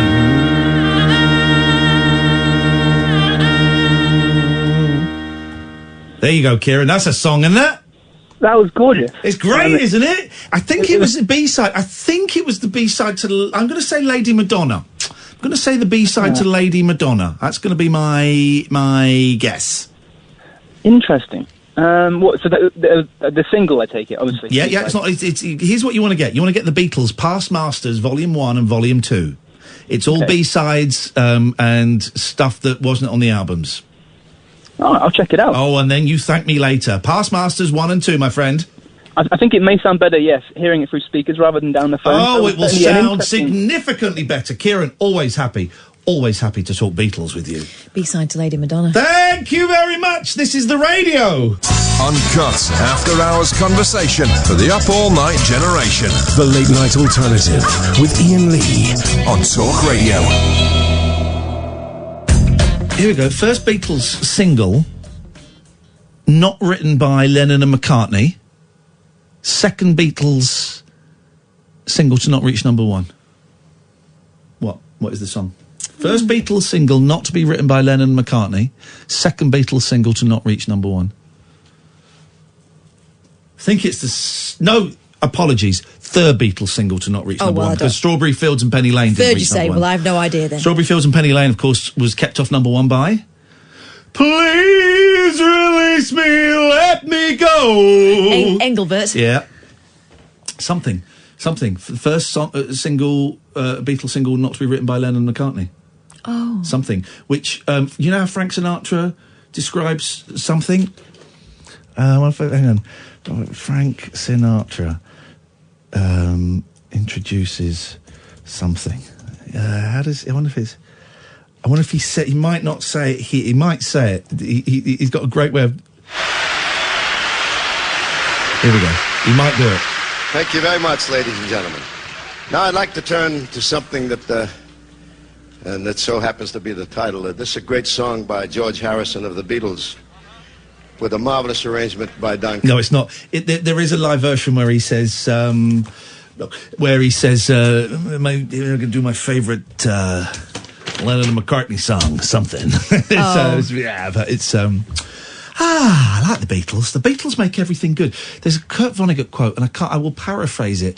The job of any artist is to try and make the world a little bit better for the brief time that they're on this earth. The Beatles were quite good at that. And that is it. The Beatles were quite good at that. Those guys were a good time. Yeah, the Beatles were quite good at that. Call straight to air for the last 30 minutes, Amy, so you rest. You have a little rest. 0344 499 1000. Strange vibes. I'm aware that the strange vibes are primarily coming from me because I'm in a strange place. I'm cool, but I'm aware that I'm in a strange kind of place. I'm sending out strange energy, but we're getting a lot of it back. Back, and that's fine. No, everything's up in the air. Life is up in the air. I'm a bit discombobulated after spending 200 quid on a tyre. It's that thing you go, oh man, 200 quid! And you've got... Here's what I do. I had a I had a thing, £65 fine, because I stopped in a bus stop. It wasn't even a bus lane, it was a bus stop. But I did it for 2 minutes. And here's the thing I've learned. As soon as you open those things, pay it straight away and then put it in the bin. It's done. Don't leave it there. I'll do that later. Because then it's there in the back of your head. Oh, I've got to pay that fine. And also it gives you longer to kick yourself about it. Pay it, open it, I saw it, and I went, oh, jeez. Got my phone, paid it straight away, in the bin, it's done. The thing with the tyre today, I'm in a fortunate position. I can afford £200, and you just pay it and go, and I thank the guy for doing it really quickly. Thank you very much. Out of here, done. Otherwise, that stuff just drags you down, baby. Drags you down, doesn't it? Let's, Oh, okay. Let's do this, because this is the kind of vibe we're heading towards. So, I'm taking calls straight to. I'm looking at Amy going, why is she not answering that phone? Because I'd instructed her not to. What are you like? Actual sins. I apologise for the dirty look I gave you, Amy. How rude. That entitled you to one back. She does it the whole show. Line 1, you're on the wireless. Well, I'm glad we stopped the conversation for that. There we go. Hello, Line 1. Oh, sorry. Sorry, it's Damo. Hello, Damo. You're having a good time? Ian. Yeah, I phoned in because I think we're in the same sort of holding pattern. Okay, what holding pattern are you in, sir? Well, I declared to be, like, sober in December. And I went 28 days without drinking. Well done. Brilliant. That's great. I'm guessing from the slight slurring that you might have picked up again. I fell off the wagon tonight. Tonight, man? Oh, no. Was there a reason, or did you want to celebrate, or did you want to punish yourself, or did someone give you a dirty look at a bus stop? Because it's never normally a big thing that causes the relapse. All of the above. Yeah. It was, I got a bill through the post, and it really wound me up, and that was the trigger. Yeah. That was the trigger. Yeah. And got a bill, so you thought you'd spend some money and punish yourself. Yeah, I get it. Yeah. I get it.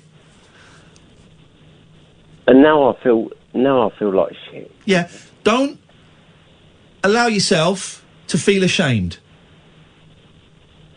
You had 28 days. You had 28 days when you didn't drink. You've had a day when you drunk. Yeah. Start again tomorrow, my friend. Let's see if we can get to 30 days.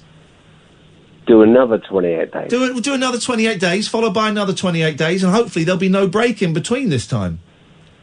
Yeah, You got it, man. Yeah. Here's the thing, right?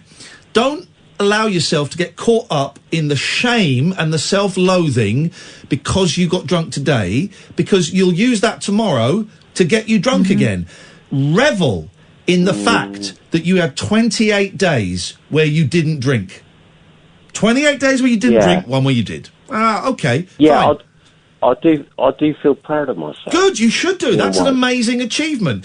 And drinking today shouldn't be causing you to feel shame. Start again tomorrow, Damo. Yeah. I concur, Capitan. Go and have a sleep, mate. Start again tomorrow. You got this, man. Well I'm done. one step ahead of you. Well done, Damo. I'll speak to you later on. Thank you very much indeed. We're taking calls straight to air. Let's go to line 2. 2, you're on the wireless. Wireless. Hi, it's David Babcock. Oh, the budgie bully. But have you picked on any pigeons today? Maybe harassed a hamster. I was going to say sexually assaulted a sparrow, but that's... Frisked a fox. There we... Is that... any of those things happened? Well, as you might remember, and I will remind love to you and yours, by the way. I will remind the listeners that... Have you been drinking with Damo? I've not been drinking. I've been at work. I'm on my way home now. I'm tired. Well, your work might be drinking. Well, his work is sex and chickens, and that would drive anyone to drink. Oh, my. Especially the chickens. Yep. Yeah, my friend exactly.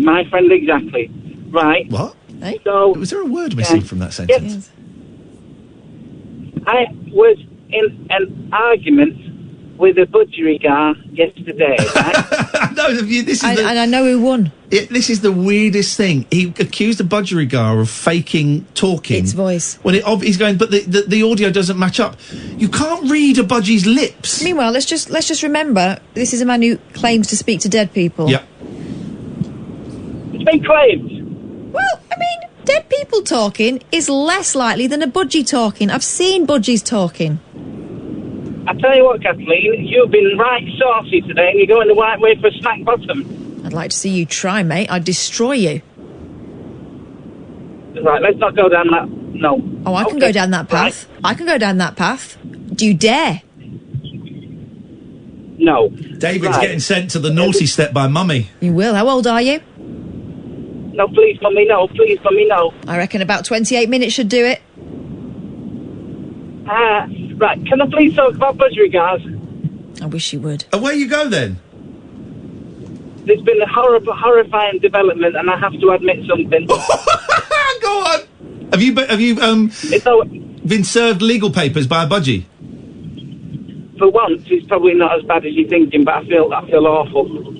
Budgie's dead. Right. What I've done is, right, I've been that obsessed about this fake budgie. Right? Yeah? No, Well, I'm not annoyed by it, right? What I did was, I YouTube basically Budgie's talking, right? Yeah, they can do. Right, and there's this clip from a BBC documentary with David Tennant narrating it. So, you know... And is he doing the voice of a budgie?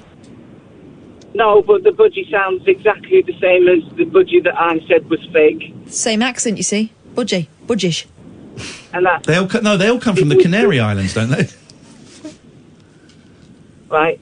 Take it seriously. Why are you telling us? You need to apologise to the budgie that you were arguing with in DMs. Tell him he is a little pickle, and now you see it. Yeah, and he does love every people. You have to apologise to the person you were arguing with. Do I really? Yes. There's no point apologising to us. We knew. Otherwise, you're going to be carrying that around, that resentment and that shame around forever. It's the only way to set yourself free. Also, budgies don't live that long. Go and say sorry, David. Over discomfort. Resentment over discomfort. You've got it, buddy. You've been listening, you've been learning. When you've done it, let us know, okay, mate? Hey, Ian. Yes, David. Fancy a bit of gaming tomorrow, compadre?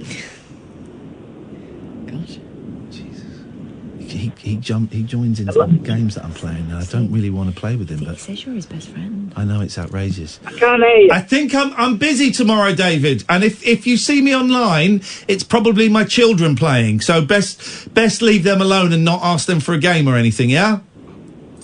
Oh, really? You said you were free, but it's all right. I probably heard you mistakenly. You think you heard me mistakenly, David? You take care, mate. Have a great night. Yeah. Kisses to both of you on your bottoms. I hate that guy. He just keeps phoning up, and I wish he would just stop phoning up. He's such a knob. I love you both. Oh, he's still there. I thought we got rid of him. Let's go to line 3. 3, you're on the wireless. Hello. Oh, sorry. I thought it was the wireless. Sorry. Hello. Is it late opening hours everywhere? Yes. Hello, caller. You're on the wireless. Hello, how are you? I'm doing very, very well. Sober as a judge here. How are you? Actually, I'm not sober as a judge. Really? Yeah. What's going on? Oh, Ian, I've had the worst 4 days of my life ever. What's happened? I can't really say, but I can say in Pig Latin? I can try Latin, but no. No. Well, okay. Bojo does Latin. Don't say anything you don't want to say. Don't reveal anything you don't want to reveal. No, I'm saying I can't say because it's going to be subject of a case. Okay, well in that case, don't let us know. Don't let us know anything. But I will say this one thing. I will say this one thing, Tina, that you know that drinking isn't going to help in any way whatsoever, is it? No, listen. I'm not drinking. What I've got here has been prescribed by the doctor. Holy diazepam. Holy guacamole! How much of that have you taken? Just 2 milligrams. I don't drink. No, okay. Ian. Well, diazepam, remind me, that's a pound. So that's just like a sleeping tablet, right? Well, they use it for different things. They use it like Valium as well. Yeah. So it's a relaxant, and it's okay. And you sure you've taken? And I've only taken 2 milligrams. That's what you were prescribed, yeah? 2 milligrams, and you know what? I stared at it, and I haven't slept for 4 days because of what's happened. Then go to bed. Go to bed. Don't talk. Don't fight the diazepam. Just go and strip off whatever makes you comfortable. No. Because here's the thing: if you haven't slept, you can't fight these drugs. You just need to go with it. Go to bed. No. Listen, I took it at about 12 today, 12 o'clock, and now we're almost 12 hours now. Okay. Well, then go to bed. It's got a half-life. I'm going to bed, but I just wanted to say hello to you and let you shout at me. Tina! Please shout at me before I go to bed. Tina! Thank you very much indeed. All right, Are people strange? Let's take one more, and then we'll take a break. Line 2, you're on the wireless. At times I almost think nobody's sure of what he absolutely knows. Every time confusion in conclusion he concluded long ago. And it's hard only to I want to do an urban version of it called Me and the King. what he knows. Very quickly will he fight. He'll fight to prove that what he does. Okay, that's great. The radio. The Late Night Alternative with Iain Lee on Talk Radio. 0344 499 1000. Calls go straight to air before Martin Kellner comes in at 1. Hello, line 1, you're on the wireless. Hi, it's Kieran again. Hey, Kieran again. So sorry to do double bubble. That's all right, straight to air. You can do double bubble when it's straight to air. Yeah. There's just one thing about Within You, Without You that I really wanted to share that kind of ties in with the Beatles making life a bit better thing you mentioned. Kind of a bit better now, but towards the end of 2018, I was having really frequent, I guess you would call it like suicidal ideation. Well, I definitely wasn't suicidal, but my brain was just like constantly replaying embarrassing moments, like totally minor, like a missed handshake or something ridiculous. Yeah. But it'd be with someone I kind of gave it down about what they thought of me, and I just couldn't handle the embarrassment. And those little flashes of memories would cause me to have those kind of thoughts. And I was always aware, like, kind of this perspective of, you know, like, you're a tiny person in this huge universe. Why are you fretting about this silly stuff? But Within You, the lyrics in Within You, you just kind of summarized it so nicely that whenever I now get these thoughts, I try to kind of tell myself this line. And I kind of, this is dangerously close to poetry on the radio, which I know you hate. Beatles really lyrics I can dig. Go on. Which are the ones that are doing it for you? Just in case anyone else has it.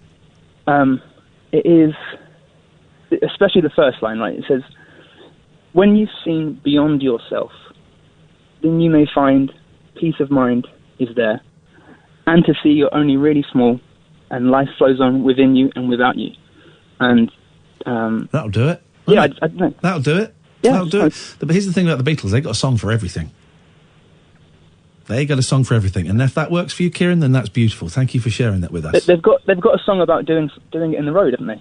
They certainly have, and I would not recommend that. Not unless you're wearing a fluorescent jacket. Yes, line 2, you're on the wireless. Hello, Ian. Hello. Yes, how are you doing? Yeah, what you got? How are you doing, Kat? You okay? Yes. How's life, Ian? 5, 4, 3, 2, 1. Okay, thank you very much indeed for that. Let's go to line 3. You're on the wireless.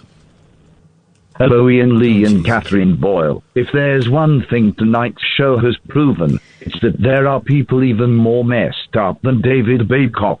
Anyway, I feel like what we all need right now is positive vibes. Hit it.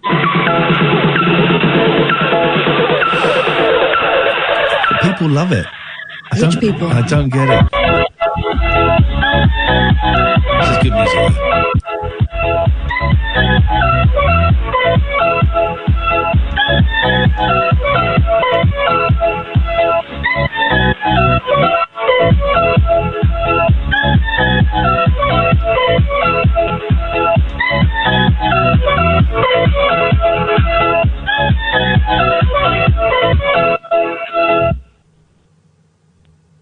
Okay, I mean, that's Gerald, right? One of my least favourite callers. And then when we did the rabbit hole in London, I think it was, he phoned in and there was a huge cheer from everybody. And I'm thinking, what? I'm not getting it. 0344 499 1000 is the phone number.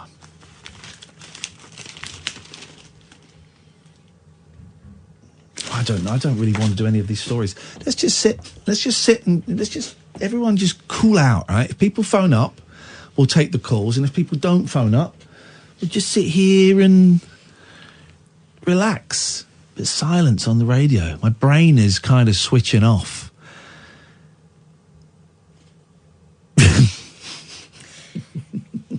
My brain is switching off.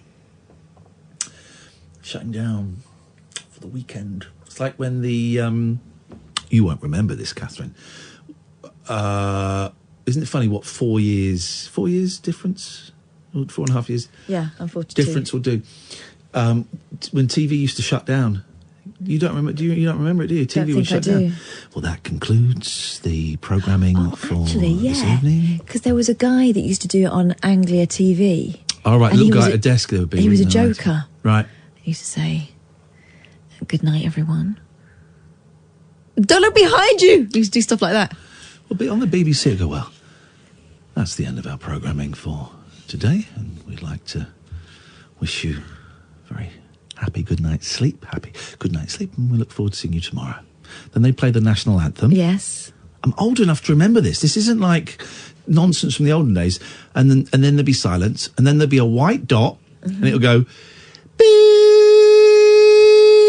and that was it. Then a bit later, you get pages from CFAX. Yeah, and then you get test card. Yep. I used to like that girl on the test card, but that clown was Oh, crazy. it's freaky. Let's go to line 1. You're on the Hello. wireless. Hello. I'm back. Hello. You should go to bed, Tina. Listen, before I go to bed, Ian, I wanted to ask you something, and it's really important. And I've only spoke to my doctor about it, and I think you've been in a dark place before. Yeah. I've never been in a dark place. Well, I have, because I'm old enough to have been through some really bad life experiences, but this one has driven... Have you been me to drinking think tonight? about- Have you been drinking tonight? No, I don't drink, Ian. I Okay, don't well, drink. You I'm can just talk asking. to anyone. No, but you sound very slurred, and I'm just thinking... This diazepam... Right, I've been given, questions. Here's I the don't thing I've drink. learned. Here's the thing I've learned. I'll let you ask your question, but I'm going to just say this. Any question I've been asked by someone who is slurring, whether it's through alcohol or through drugs or prescription drugs or whatever, Yeah. that question's never really it's never really a great question to ask, let me say. Oh. No, it's I'm just... a bit confused. It's just... I'm a bit confused. I know you are, and that's why. You can ask the question, but... Yeah, please, could I ask the question? I'm worried that... Okay, go on. Don't be worried. Don't be worried. I am a bit worried when you say I've Okay. only ever told my doctor this, so it does make me worried a little bit. No, I've told the doctor tonight. It's nothing to worry about because it's not going to happen. I'm a really strong person. I don't drink. I'm sober. I've never tried any drugs. I've only had Okay, drugs go on. prescribed. So we're going to end in a second. Okay, well, tonight I had a fleeting moment of thinking that I would rather not. Not be alive. I would rather not be here. I think that's very common. I think No, a lot it's of... not common for me.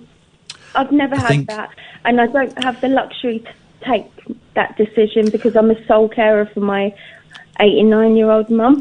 I think that feeling is very common amongst a lot of people, and that it's not unusual to have that feeling, particularly when we're going through times of great stress and times where we feel powerless.